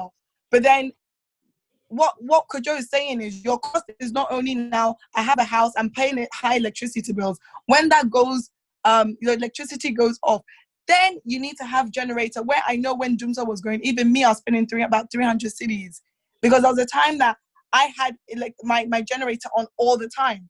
So I do think like, look, a lot of these architects should also think about how we can build with louvers, with practicality. Even one of the things I didn't know is where your house faces. Until I got into building, I didn't realize that if you don't build well, maybe your living room will be too hot if it's not positioned right, because that's where the sun rises. Most of us don't know this, but I seem to think that I realized a lot of the older houses, like if you go to your grandma's house, I don't know, they probably didn't have architects, but yet they tend to have cooler rooms. So I think when you're building, think about it. Where is the sun rising? Where does it set? Where is the wind direction? Where does the wind flow? These are all things I've had to learn in the last couple of years where I wasn't aware. And I've been in people's houses where no matter what, maybe their living room is always hot. So the AC has to be on literally 12, 13 hours a day. If you can afford to have your AC on 12 to 14 hours a day, it's fine. But is it practical? So I think the practicality conversation needs to be getting had. You know, you can get a fancy house all you want, but is it practical? Me, I like fresh air. I don't want to sit in an AC for 12 to 14 hours. Think about those things as well. Okay, fantastic. Let me add a little to what Amma said. Sure. I'll hold a little brief for most architects because an architect is usually as good as his brief. Okay, so the architects would advise you. Normally they would. But the client comes and he's seen a house on Lagos Avenue and that's what he wants. Something similar. And you tell them everything and they want this particular spec. So that puts them in a very difficult position. They will design for you and take their money. Okay. Secondly, in positioning, for example, it comes back to the same thing. We know the orientation of a building, relation to the land and everything else. People walk to me all the time and tell me they want that design I built. And I ask, where's the plot? It's somewhere else. They've not figured out the direction of the sun, the wind. They just see a beautiful building. They want to carry it and go and plant it there. Right. You tell them, why don't you talk to an architect? The architect is going to come to the land and figure out where to position what. They don't want to hear that because they don't want to pay an architect. You have to pay an architect. You have to pay. Look, if you're not listening to anything, pay an architect and an architect who has a good track record. Sometimes that money is maybe like 5,000 or 6,000. It's not even that much because it will cost you more when you're paying your electricity 10 years down the line, because you probably end up paying 5 or 6 times more what you would have if you listened to the architect. So that one, me, if I'll say anything, pay an architect. They're worth their money. If you're not going to go see a nurse when you're sick and you want to see a doctor, why do you want to see a draftsman when you want a home and not see an architect? So many people just see a draftsman, they design something for them, and then they take it and run with it. When you are building, you come into all sorts of challenges. Talk to an architect, pay them a little bit.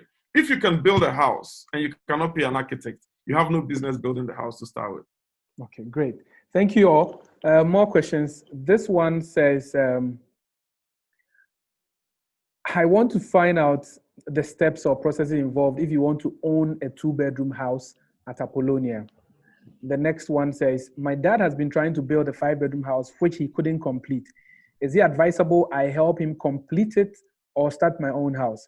I am young and need to focus on my own stuff, and completing my dad's house does not make that house mine since I have siblings. So that's another question. How much does a plot of land cost at Apollonia? Where are your locations? Okay. It's one location. So we'll walk you through the cost and other detail. This one says, I just got a job that pays about $1,000 a month. What would you advise I do in order to secure land and start building? Harriet also says, unfortunately, our plan to build has delayed. Can we have an extension, or what can be done in our case? Okay, that's related to the previous one. This we will address with the customer care unit. Okay, this one says, I'm in the process of acquiring land at Apollonia. My design includes a basement. So my question is, what is Apollonia's regulation regarding basement? Then we'll add this question, then we'll answer them. In an attempt to purchase the land, what are the key things one needs to be aware? I think this has been done. This has been well addressed. This says, I have a passion for building houses for people to rent. I'm a newly recruited public worker. Is it good I take a government loan to start that project, which afterwards I will use for rent? So these are some questions. I don't know whether I should add more or you address these. The gentleman who is asking whether they should take a loan, he should just build a business model, because he should figure out that, given every location, you have a price ceiling on either your sale or rental. Okay, so if he can target a neighborhood, figure out his rental potential, he builds it backwards and builds a business model. Because just going for a loan, you can start a project and you will not earn enough to pay off the loan. Okay. So he should just work it backwards, find his rental income, work backwards to the cost, and figure out how much he can comfortably borrow to do that. There's this other question about basement in Apollonia. Yeah. When you buy the plot, depending on the location of the plot, you're given a starter pack, which determines all the do's and don'ts. And so you should actually come to the office and have a conversation and select the appropriate plot you can do your basement on. There are plots you can, and there are plots you probably may not be able to, depending on the size of the plot, location, and everything else. So you should just pass by the office or call customer service and have that conversation. Can I also just add something about the basement? Having been to the US, Canada, my auntie's in property, she's been doing real estate in Canada for a very long time. I do think that there's a reason why basements are a Western thing. Because for the most part, they didn't have the land. I know in Canada it's very big because of the weather, so most people just, have their basement to kind of hide out. If we've got the land mass and you don't need a basement, this is not my, professional opinion or anything. I really don't see why you would want to build a basement in Ghana. It's very costly to do a basement. And basements it's almost like underground parking. You only do underground parking if you're in the city. You're in like Osu right now, you have no choice, so you need to. But if you are in Ada, why would you want to? Because there's so much land mass. Why would you want to do underground parking? I think that just make sure that if you want to do it as practical, there's a reason why there's basements in the UK and in so many other countries, because especially in the cities, they don't have much land, so they have to go below. But if you've got the land mass, that's just me. I could be wrong, but I just think that is an unnecessary cost. It's a huge unnecessary cost unless you've got the money. Maybe it's your dream to do so. I think there was a guy that was talking about should he help complete his dad's house? Yeah. I think it depends. That question is actually something that it's something that I've personally done. It depends what kind of family you have, and being very transparent with your family. Knowing that, okay, because you help finish the house, does that mean then you end up owning 40% of it and it gets split, or you want to help your family or your dad finish the house, knowing that you're going to get the house later on in the future? It really depends. I have a property where myself and my mom and dad, we finish and we paid for. Now in my mind, I look at it as a family house. It doesn't matter how much my money went in, and there's quite a lot of my money went in there. I would always move on. I think that it depends what your intentions are. Are you okay that knowing that would always be a family house? Or do you intend that if you help them, you want the house, knowing that you've got siblings and so forth? So I think your intentions behind it needs to be clear. For me personally, I did it knowing that this will always be a family house, even if I paid X amount. And I don't mind because my family is invested in me. If my siblings end up living in it, I don't care. If it really depends. You have to have a long-term plan. And for me too, I know that I would always get more houses per se, because I actually have a passion for real estate. So are you willing to let it go? Are you okay if that house that you've done in 10 years time, your sisters have it? I think whatever you decide to do, make sure that your family, you may even need to put a legal document down, knowing that, okay, I'm going to, spend this amount helping complete the family house. We all live in it. Nobody will ever own it. It'll always be a family house. I think you need to bear that in mind. Are you willing? Are you willing for that to happen? And if you're not, then maybe do your own thing. Because sometimes family issues is not worth house. And I've seen some horrible things where family members are even willing to curse each other, willing to, it's not worth it. I'm one of those people that know exactly what, are you willing to let it go? And is it okay if your siblings live in it? Is it okay if your auntie lives in it? If you think it's not okay, then find your own and go and park yours somewhere. Okay. But if you think, oh yeah, I don't mind, I'll help finish my family house and everybody will live in it, then cool.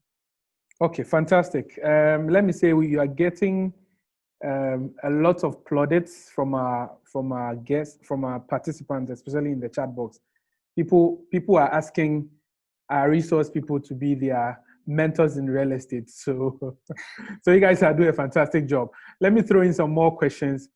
This one says, I want to ask this, Anita. It says, I want to ask if there's an opportunity for me to get a land and pay in bits, probably over a year or two. That is very possible. So what will happen is, after the webinar, every single participant would be contacted by our real estate advisors. So that some of the questions we're unable to answer here, we'll still address them.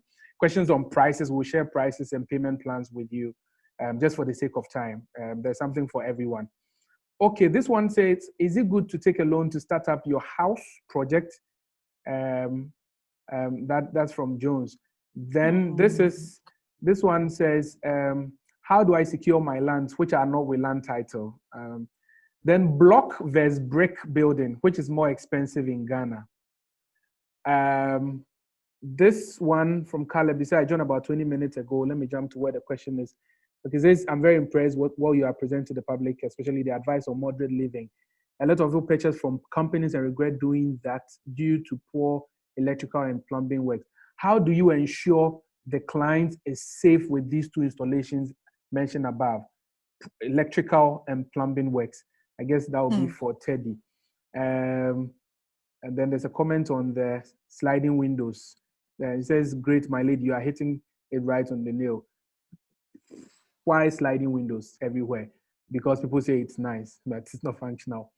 Okay, this one says, building in phases is a great idea, but getting a perfect design for that is my challenge.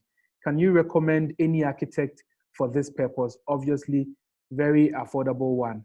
I mean, talk to Teddy, talk to Kwabna. He will take care of this. Like I said, I'll share their contact details. Maybe after this set of questions, I'll be sharing them so that you can talk to them. Okay, then this one says, are there communication network sensitivity considerations to make when building a house? Are there telecom network sensitivity considerations to make when building a home? Because he says, I realize in my home that I get networks poor network when I'm in the living room. I get good network when I'm in the living room, but very poor when I'm in the bedroom. Same applies to internet data connections. So yes, that's another question. So let's address these. This one says, hello, I have a plot at Nova Ridge 2. How is the development there going? Are the roads and other amenities there halfway through? Like they mentioned, you need to come to site. A lot of things are happening. Even Nova Ridge 3 is inundated with buildings, so you have to start building also. Okay, so let's address the ones here then. More questions. The guy asking about the telecom network, yeah. Yeah. Okay, so something like telecommunication is not a critical thing I would let influence the orientation of my house, because there are solutions to these. And he's currently experiencing these challenges probably because there's no mast in his area, or the mast is a bit far off. And eventually he may get a mast. So that is not a consideration that should be too important in your orientation as compared to like ventilation, lighting, and other considerations. Mm-hmm. There's a gentleman also asking about how to secure his lamps that are not registered. Simple, just register them. It's a process, but you need to go through it to register it. Then it's secured on paper. But you need to secure it on the ground too, because you can have the title and later go find someone has built on it. That's like, it is what it is. You have to secure it both on paper. And like I keep saying, in Accra, when you own a plot, you need to visit it like someone, a patient in a hospital. Every now and again, you find someone trying to do some shenanigans on them. So you have to just watch out. Or put a shipping container on it and roof it for someone to live in temporarily. Yeah. Okay. All right. Then there's a block versus brick. I love brick. Brick is eco-friendly, it's cooler, it's beautiful. Mass production makes it cheaper. Currently, we're not producing enough because we're not using it enough. So it appears to be a bit more expensive than traditional block. But sometimes these are things you drive with policy. I expect the policymakers to drive these things. But a simple answer is currently it looks a bit lopsided against brick because it's more expensive because we don't produce enough of them. Electrical and plumbing, how you secure your clients. Is he asking about, say, if he bought a house from us or if he was building his own home? If you bought from us, we usually do tests. We have electrical tests and you get a certificate for that. We do plumbing tests. Again, you get a certificate for that. It's to show that we've done all the best within our means. However, you might go drill a wall to hang a picture and cut into a pipe. A leakage would occur.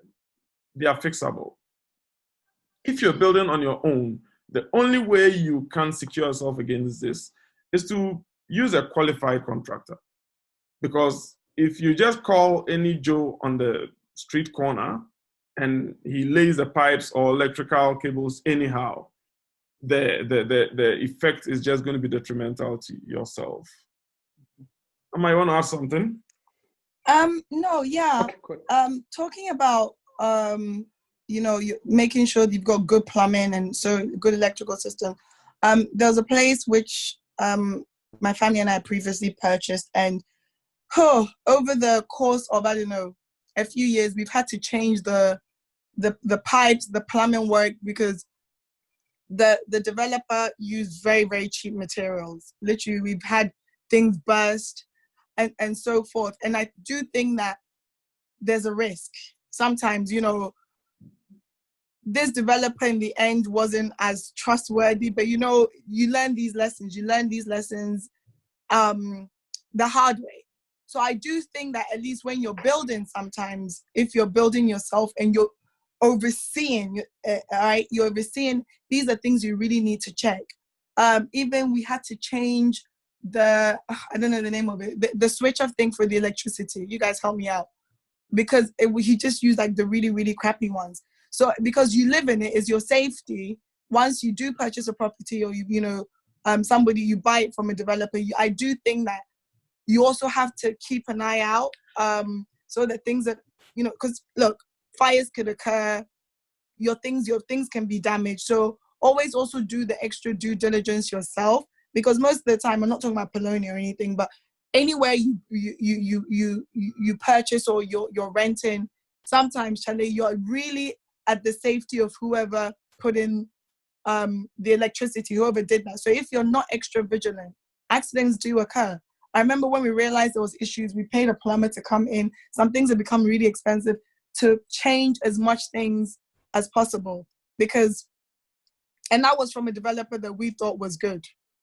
At the time. So also just be extra careful. And I think sometimes to avoid that, go to the people who have a proven track record. Fantastic. Like I didn't even know they could give certificates for plumbing. So kudos on that to you, Teddy, because maybe we needed that. No, I'm serious. Maybe and I said I've had to learn the hard way. And also with experience, you learn what to avoid. One of the reasons I even ended up at Apollonia was because literally of the crap I've been through. And it's just knowing that you can have a peace of mind with people who you can hold accountable because they're right there. It's not even like once they sell to you, they run away. Like right now, the guy that sold me this house, I don't even know where he is. But it's just one of those ones where sometimes in Apollonia, they're really accountable, because when you have an issue, Apollonia, you can go to Matthew, you can go to everybody right there. It's not like they're, unlike so many times, a developer will sell your place. You don't know where to find them. The office can move. So many things happen. So I do think, choose people who they can be held accountable. It's so worth it. It's so worth it. And I've learned the hard way. So if other people can avoid the pitfalls, please go the peace of mind way. Simple. Fantastic. Thank you. Let me add a little to what Amma said here. If you come across a developer who's got, say, 10 acres and is building 200 homes, they move on after 3 years. Oh, yeah. Okay. Now, you come to Apollonia, we're in the process of building probably 26,000 dwelling units. Yeah. That's like 15 years. We are there. We're not going anywhere. You can have challenges do happen. You can buy a home and you'd have problems with your plumbing, electricals, whatever. But you do have your warranties and we'll fix them for you. Right. So without sounding our own horn, I would say that's a place to actually own a home, because we're not going anywhere for the next 15 to 20 years. Yeah. Fantastic. Thank you. Okay, so some comments from Facebook. They're actually asking whether we're recording this, because someone says, I'd like to watch it over and over. So this has been recorded. After the webinar, we'll post it on Facebook. We'll post it on our YouTube channel as well, so you can have access to it. And everybody who has been on this conversation, you receive an email and a link with the recording, so you can go back. So let's take some more questions. This one says, Matthew, if I could, okay. I've seen lots of specific questions, people asking about costs, and that's it. It's like the question, how long is a piece of string, right? It's difficult to answer in such a position. We're not ignoring those questions, but we would advise that you probably get in touch on the flip side, so we know the specifics to enable us to answer them appropriately. That's it. But you know what I also realized, just to kind of chip in there, I do think there's a thing of where anytime I see an ad on Facebook or somewhere, everyone's how much? And we're not selling a blender. Like Apollonia is not selling blenders or, face mask or face shields, which everyone's selling at the moment, where you can say, okay, the price is 20 cedis. It really is based on your specification. And yeah, so you have to know what specification you want. And also challenge your pockets. And somebody can come and buy a house one time today, boom. Somebody may have to pay for their property over a 20-year period. Yeah. It has to be unique to your unique situation. Good. In fact, that is why we will have a conversation, just like Teddy and Amma have mentioned. It's about specifications, about what your expectations are. We'll have those conversations and we'll advise on what is good for you. Okay, Tom says the question about taking a loan to start the building wasn't really, to him, the answer wasn't really clear. So he says, is it advisable to take a loan to start and complete your building quicker instead of renting and building at the same time? So kindly note that. This one says, do you have internet cable fixed on your plot at Apollonia City? Okay. Then this one says, I just want to find out from your panelists, thoughts on a recent trend of container houses and if it is viable and reasonable option in our side of the world. Then this one says, I want to know how true this is. There's this myth about buying a real estate. It is believed when you buy from a real estate company, you end up paying for monthly fees in terms of sanitation, estate dues, etc. Also, there's a possibility of the real estate reducing the land lease term from 99 years to sometimes 30 years. Then after this duration, they come back to ask you to pay for land lease for an extension. How true or false is this? That's from David. Can we do that before we go ahead, please? Okay, good. Okay, so it's not a simple yes or no answer. Okay, let me speak for the Oxford. It is a gated community. It has security. It has street lights, and other facilities. Okay, these are facilities that must be paid for per consumption, right? So, for example, we do not allow you to go talk to Zoom Lion or any other particular refuse disposal unit to come to your house individually, because we plan it such that it's done together. Someone has got to pay for that. Someone has got to pay for the security. So yes, eventually you do get a fee, a management fee you pay monthly. It's not punitive. It's really very reasonable at this moment.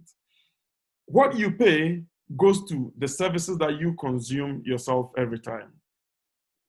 I do not know about other developers, but in Apollonia, I think we currently have 80 years. 80 years, yes, it's dropped because you see, we can only give you what we have. And so when we acquire the land, if we acquired it for 90 years, 10 years ago, it means we have a residual of 80 years to give to you now. Yeah. If you come to us in the next 10 years, you probably get 70 years. Not because we are reducing your lease, but it's because we can only give you what we got originally, the residual part of it. So at the end of the period, your contract will tell you how renewal is done. At the end of this 80 years, you're going to get a certain, and it's not going to be like buying your land afresh, because we will also have to go back and pay something to the original landlords. That's how they get their income at the end of that transaction. Great. Then the question on securing a loan to build a house instead of renting and building slowly. I would say secure a loan. Okay. Loan is a scary subject because people complain about the interest. But two things. If you're living in a rented property, the first thing on your mind is to get off that rental ladder onto a property owning ladder. That's the very first thing. Because, for example, if you should pay your loan, your rent annually in advance, you make a lump sum payment and you begin to save all over again. By the time you've saved it, you have just a few months to go back and pay more rent. Okay. So then it becomes a vicious cycle. However, if you should have borrowed and moved on to pay, to build your property, you are now repaying the bank and you're going to be repaying monthly, which is like paying your rent monthly. It would probably be a bit higher than what you are paying, but that's your own property. Every year, the property gets more value. Right. So I would advise you, if you can get a facility, get your house built. Again, if you were to build faster, you save. It saves cost. Okay, because imagine you decide, trust me, you can build a house in 2 months if you have all the resources. The timber you bought to do your setting out can do your columns, can help do part of your lintels. But if you build over a long period, you buy timber to do your foundation and you leave it. It rots. You buy new timber next time to do your columns, you leave it and it rots. So you are buying the same thing over and over again. But if you are building within 4 to 6 month period, you obviously would save on those materials instead of buying them over and over again. So it's cheaper to build faster, and then you also acquire the benefits of the appreciation value, and you stop paying rent. I don't know whether you touched on this. Let me. Yeah. I don't know whether you've touched on collaborative building or communal building. No, not yet. Okay, talk to us. Because you just mentioned taking a loan helps you to build faster. The timber you use for your setting out can be used for other things. The other thing I've realized is that in our part of the world, we used to be communal, but these days we are not. So back in the village, we would help each other build their farms. When it comes to harvesting, we all go to one farm, do the harvesting in bulk, we go to the next and next and next and next. It helps in making us efficient. But in building, usually individuals, this person goes to buy their land here, this person buys here, this person, and each person will start building. But I believe that if you have a group of friends or even relatives or work colleagues that you trust, and all of you can come into agreements and even sign an undertaking, sometimes when you build together, it helps you to also save on cost. For example, Teddy mentioned timber for setting out. If you've bought a one plot, let's say 100 by 100 or 2 plots, and you did your demarcations and each person took a quarter plot, and you were building together, and you all know your earnings, so you can commit, say, 2,000 cedis a month to the project. When you buy timber for Kofi's house, when you finish the setting out for Kofi's house, you can use the same timber to do setting out for Kwame's house, for Ame's house, and Adjo's house. So instead of you buying or going it alone, the four of you are splitting the cost of the timber for setting out. And usually in this instance, you are all working with the same design. Okay. Now, the timber you use for your form work, next person can use it, the other person can use it, the other person can use it. The tools, if you are going to buy wheelbarrows and buy tanks for water, you are going to be sharing some of these things. Now, the caveat is you are doing similar designs and you are signing undertaking to do it at the same pace so that each person commits a certain amount at a certain regular time for the project. Once you do that, it helps you to cut down costs. There are some friends I advise who are doing that, and they may finish very soon, and each of them would have saved a lot of money. Because if you are going it alone and you're buying, say, 10,000 cedis worth of timber for your project, if the four of you are doing it, there may be some replacement of certain timber members at a certain point. So you may end up doing, say, 15,000 cedis for timber for the 4 projects, but you are splitting that 15,000 cedi cost. So in the end, each of you would have saved some amount of money that you can use for something else. Even if it comes to securing the land, if all of you have bought 2 plots, you can decide to secure the external perimeter of the land. Okay, instead of each individual buying 1 plot and building walls all around the house. That's a lot of cost for you. If you are building together, even some of the services like extending electricity, if there is no electricity, the 4 of you get electricity extended to 1 point, you all tap into your buildings. So as Ghanaians, we should also learn to collaborate to do a lot of things. We do not do enough collaboration in business. We are not seeing collaboration in construction. We are not seeing collaboration in a lot of things. We usually end up going alone and we end up spending more compared to the savings we could have made if we had done it together. So let's use building as a way of building that collaborative spirit, that communal spirit amongst us again. Because the real estate developer will tell you, one of the easiest ways they can make some profit. It's very difficult doing real estate in this country. But if you are building at scale and in bulk, there is the chance to repeat the same form work and tools and some other things. And they also buy material in bulk.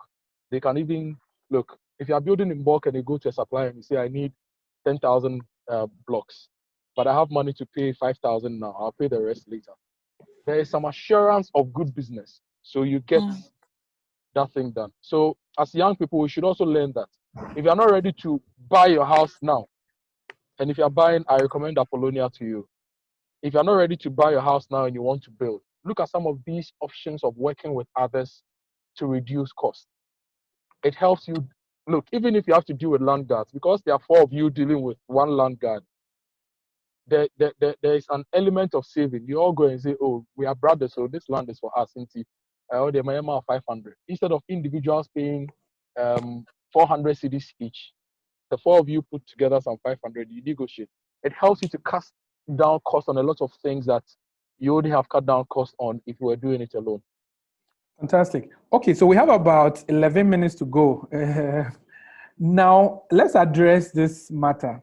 To build or to buy? Before I go through the final set of questions. Let me start with you, Teddy. To buy a home or to build a home? Pros and cons, your thoughts. Yeah, I'm obviously biased to buy. Of course. Not because I saw put bread on my table, but you save us a lot of headaches and troubles. Exactly. If you do not have the skill, you can always build your own home. That's great. Okay, Kojo does it, Amma does it.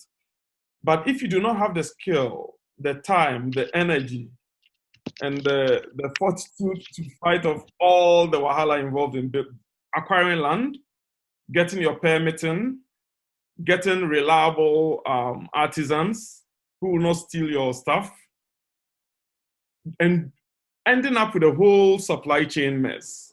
If you don't have that time, buying is the easiest way out. Buy, it's done to specification, you have your warranties. If you get your people on the wayside to do it for you, you don't have any warranties. I mean, you can have a leakage and you call your plumber and he won't even bother. if you bought from a reputable developer, you could always go back to them and they would fix it for you under warranty or have a solution for you at hand. So if you ask me between the two, I'll say buy. Of course, when you bought one and now you want to do your dream house later, you can take your time. You see, the pros and cons are this. If you buy from a developer, you are fixed with what they are offering. Okay, you don't have too much flexibility with the design, the layout, and everything else. But if you're building on your own, you could then do that. Build a bigger house, build a smaller house. If you're buying, you have that peace of mind. If you are building, you don't have those guarantees that would make you sleep and sleep well. So it's a fine line between the two. But for first-time homeowners, I encourage you to just go ahead and buy. It helps take the load off. Fantastic. Yeah. For a first-time homeowner, if you have $100,000 to buy a house, okay, and the money is capital you have, which has nothing to do, I would advise you to buy instead of building. Number one, it depends on where you are buying, what you are buying, and your preferences. But also, if you have 100,000 Ghana cedis, dollars, and you have some skill and you can commit some time to building, you should consider building, because through the building, the exercise of building helps you to learn a lot, and it may even give you ideas into going into real estate. And that particular industry, there will always be need for more houses. Now, somebody has asked me whether to take a mortgage or whether to buy outright. Now, this is it. If you have $100,000 and you have the option of taking a mortgage and paying, it's 25%, right? Down payment. 30 is not so. 20, yes. So now if you have 100,000 cedis, dollars, and you are going to buy a house, and there's an option of a mortgage. If you're a business person and you can make money work for you better, I would always say put 20,000 cedis in the down payment for the mortgage. Use 80,000 cedis to do some good business to do the repayment. That's if you're a business person, you have a solid business plan, we can yield you good results. That means that you are not fixing all the capital in an asset just like that, but you are getting an asset and you are getting the capital to do some business for you to pay for the assets. So that's something you could also you can also consider doing. So if you have a great business you run and you need the capital, you can inject 80K in the business, 20 down payments, the returns from the business then services the mortgage, which is also going to give you two things at the same spot. So the decision really is about you and what you want. The type of building, big, small, location, what you do, your financial strength and your financial needs. If you have need to invest in your business or do something and you have 100,000 cedis, like right now, if I have $100,000 to buy a house, I'll pay the down payment of a mortgage and use the rest to make money to do some business. I'll not use it all to pay for the house. That means all the capital is gone. So always talk to an advisor if you want to build, say, an architect first, somebody with experience in construction or in buildings like Teddy. If you want to buy, you can talk to a financial person. Look, these are the options on the table. Let's do the math. They can always give you some good insight. And be ready to pay for some of these services. Because I've realized that people don't like paying for professional advice and professional services. So we always end up making decisions that cost us a lot in the long run. Pay for services that will earn you better returns. If it's a building you want, talk to the right people. Offer to pay something. If it's financial advice, talk to the right people. Offer to pay something. That's how they also get by. So they'll give you solid advice, the advice that will help you make the right decision. And everybody wins in the end. Okay, fantastic. Now let me go to the questions before we wrap up. This Shadrach says, I'm a Ghanaian in the diaspora with intentions to retiring in Ghana. What is your advice regarding when to buy a place in Ghana? Do I buy here in the UK and later sell off to buy a place in Ghana, or I can start now, minding that I am only 30 years. I'm here because of Watson, but I'm here because of Watson, but Amma will be happy. But Amma will be happy to hear your views on this as well. Okay, so guys, what do you say to him? Let me just say this. I think if you can set something up now, start. literally, I remember I never had plans to move to Ghana. I literally never planned to move to Ghana. I'm one of those people that I came and I'm like, oh, let me stay. And then the rest is history. Some people plan out the things, really well. One thing I will say is you have plans to retire. What does that retirement look like? Do you want to retire 40? Do you want to retire 50? Do you want to retire 60 or 70? And my thing is, if you're coming to Ghana like most people do every Christmas once or twice a year, and you're spending time here, if you can get something started now, where if it could be like I don't know if it's a mortgage type situation, if it's start, the sooner the better. And it's really obviously you need to kind of assess the situation that you have. One of the things I'm realizing when you were younger, when someone said, oh, in 10 years time, it seemed like 10 years was like never gonna come. Now, 10 years is very like, I feel like I blink and 10 years goes by. So if you can start something, do it. Don't waste time. Because one of the things I've also realized is sometimes having a second home or having something gives you more of a motivation. Look, you're in the UK, right? Most European or most British people that I know were, especially after a certain age, were having homes in Spain. They were having this, I'm going to buy a place in Portugal, buy a place in Spain. And they were, a lot of them have holiday homes they go to. I think we should have that mindset as diaspora people. Most people in the diaspora, when they have the capital, especially very wealthy people I know, own a place in New York, own a place in LA, own a place in London, own a place. I like for us to start thinking about that. And I do think that if you have plans, the sooner you can take the step towards it is better, because it sometimes even having that helps you and motivates you to retire earlier based on your situation. And it's interesting. 10 years ago, building was not even something I even thought about. It seemed like me. Like building was never something in my mind. And even rented. But then I got in a situation where I had to go and rent because my situation changed. Then after renting, I was like, okay, I want to buy. Then I got in a situation where I had to buy because my situation changed. And then now I've also got in a situation where I'm building. So you have to know that situations change. But I will say this, sometimes when your situation changes, it helps you to make a move quicker. Because if you say, oh, I want to retire in 20 years time, Charlie, you blink and the 20 years is here. Maybe you're still stuck in another country you don't want to be. But if you start laying some foundations in some way now, and it's also a practical foundation and it's also a peace of mind foundation, I do think in the long run, it can be very helpful.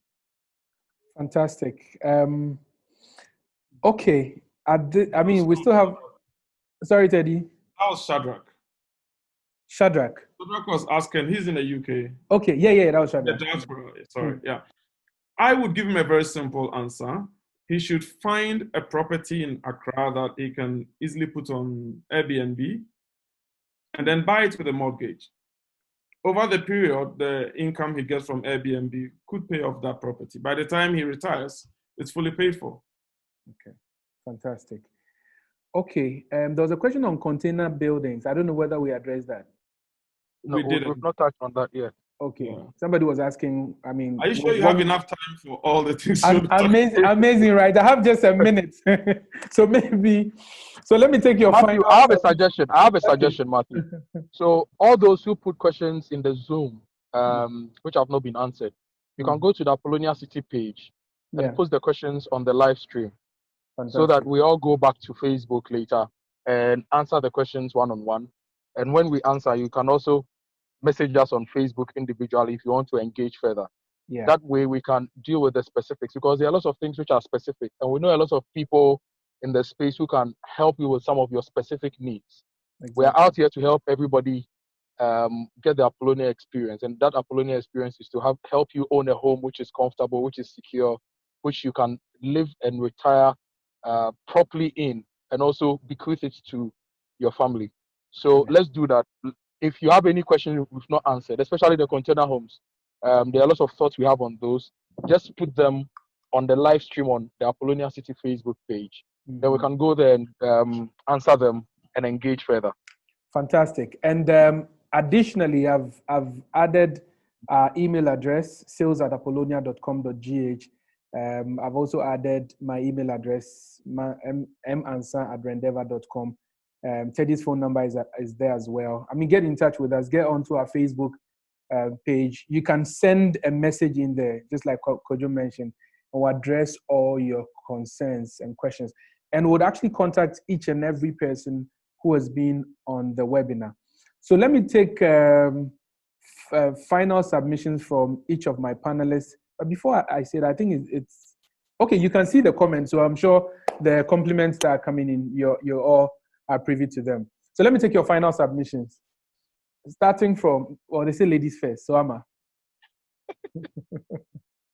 Why should it be ladies first? That's what the ladies say always. No, I'm just playing around. No, to be honest, I think, look, this is even for me, I'm learning a lot. So thank you guys for having me on here, because knowing that your situation is gonna change. I do think I don't know the age bracket of people on everybody's age, but something that may seem so far away from you today could change next month. It can change next year. It can change in 5 or 6 years' time.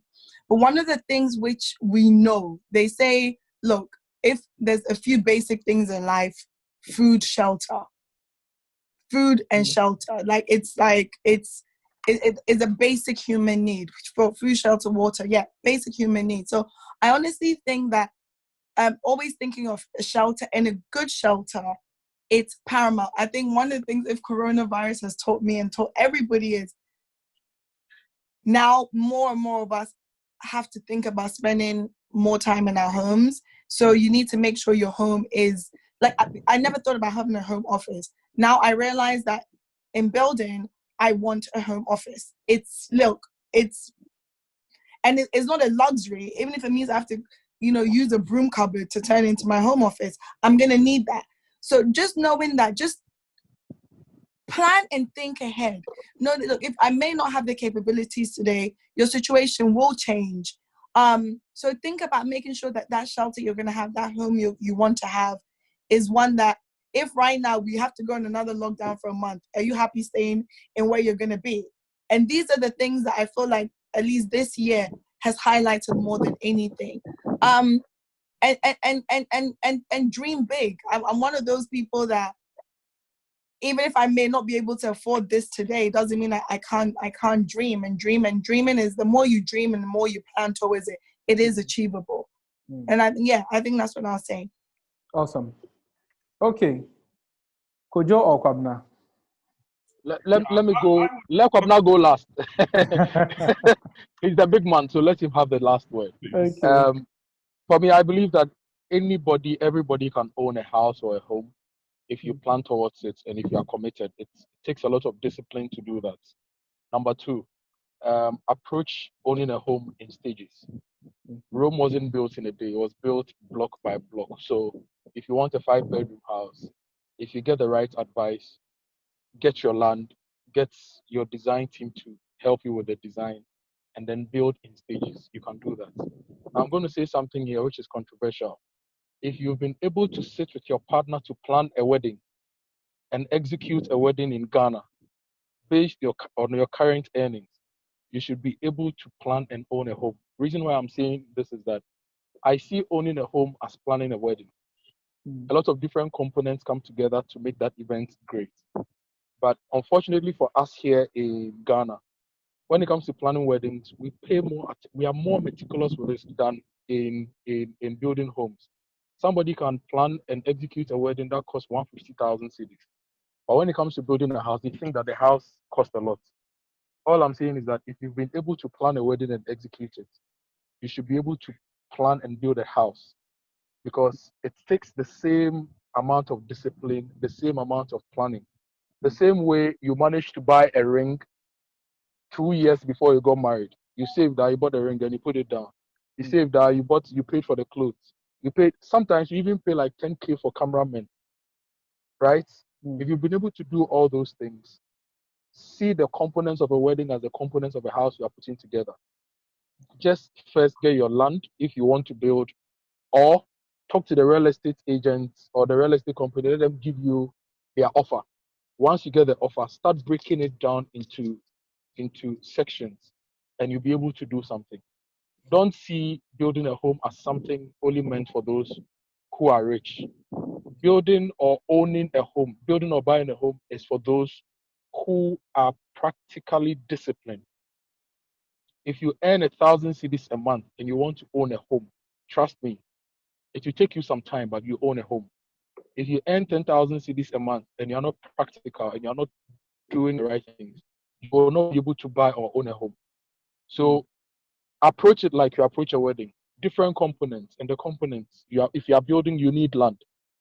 The same way you bought rings, take some time off and invest in buying the land. Now, you need a design. Once you have your design, have it such that it's functional and it will suit your needs now and the future. And then have someone advise you as to how you can build it in phases so that you don't sink all the money at a go. You do it in phases, you move in, then you expand gradually. And always know that the maintenance of your building adds to your overall cost in the long term. So build such that your maintenance cost will be low. Okay. Yeah, I think between Amma and Kojo, they've said it all. There's nothing much I can add to that. I would say let's make this, for those trying to build, we'll just encourage you. Reach out to us, we'll give you advice, technical assistance where needed. Those not so strong on building, I would say come to Apollonia. This week I'm giving a personal discount. Anyone wanting to buy a home in Apollonia should just reach out to me personally, and I'll give them a special discount for this week. Within the next 7 days, that will be exhausted. Cool. Oh wow! Can I just quickly tag on to something I think that Kojo had said, and I think this is so important. I don't know how anyone can spend over 100,000 cedis, 200,000 cedis in a wedding, and they don't own a home. I don't understand it. I'm serious. No, and it happens. Even if you spend 20,000 cedis on a wedding and you don't own a home, I don't understand it. Or even for me, another one is like a car. Mm-hmm. If a car is worth 100,000 cedis and I don't own land, I don't understand. I would rather take taxi and take Uber, knowing that 100,000 cedis went into land, brick, mortar, and I own it. Okay. And take trotro. Then have a fancy car, whatever it is, what cars fancy these days, I don't know. And so, and the thing is, I see it a lot.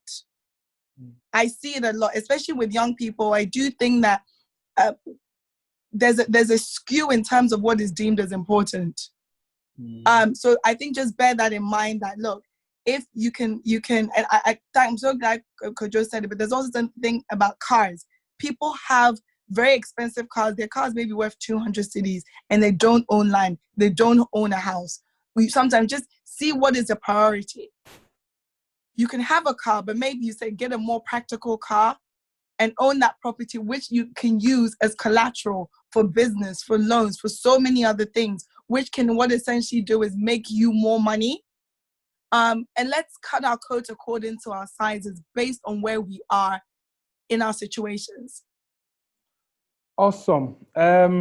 So lots of comments, lots of compliments. I don't know if I can go through, but since you guys are seeing it, it looks like people are very excited about the insight shared. Someone says he wishes that he gets a woman like Amma to marry who thinks like that. There are plenty of them around. Trust me, there are plenty of them around.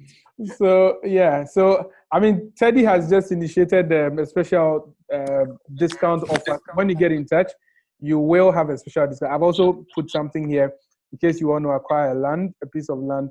We will get you some special discount. But let me say a big thank you to Teddy Kwabena Pepra, Mr.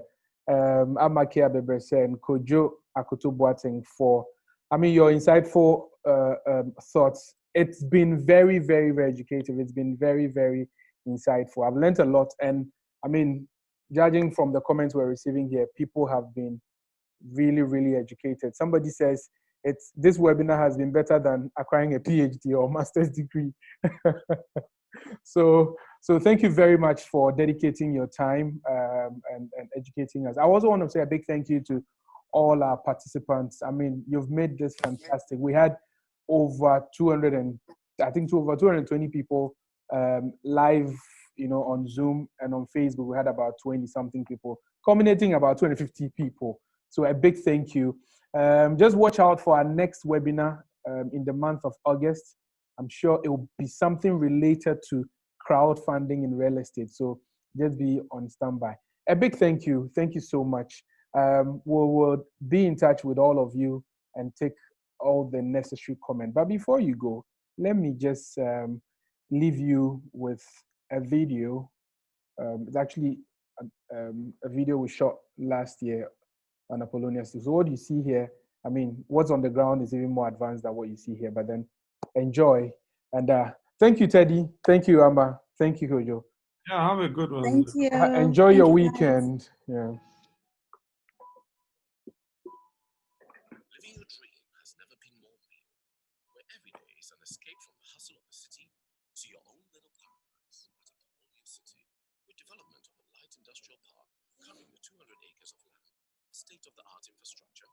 Some companies are already setting up, with over 100 acres also available for schools, shopping centers, parks, and recreational activities. You can be sure that you're joining a dream community. So get a plot that suits you today, be it commercial, social, residential, or light industrial, because your dream is only one way. Give Apollonia City a call today to be part of Accra's new city. We can't wait to welcome you. All right. Thank you.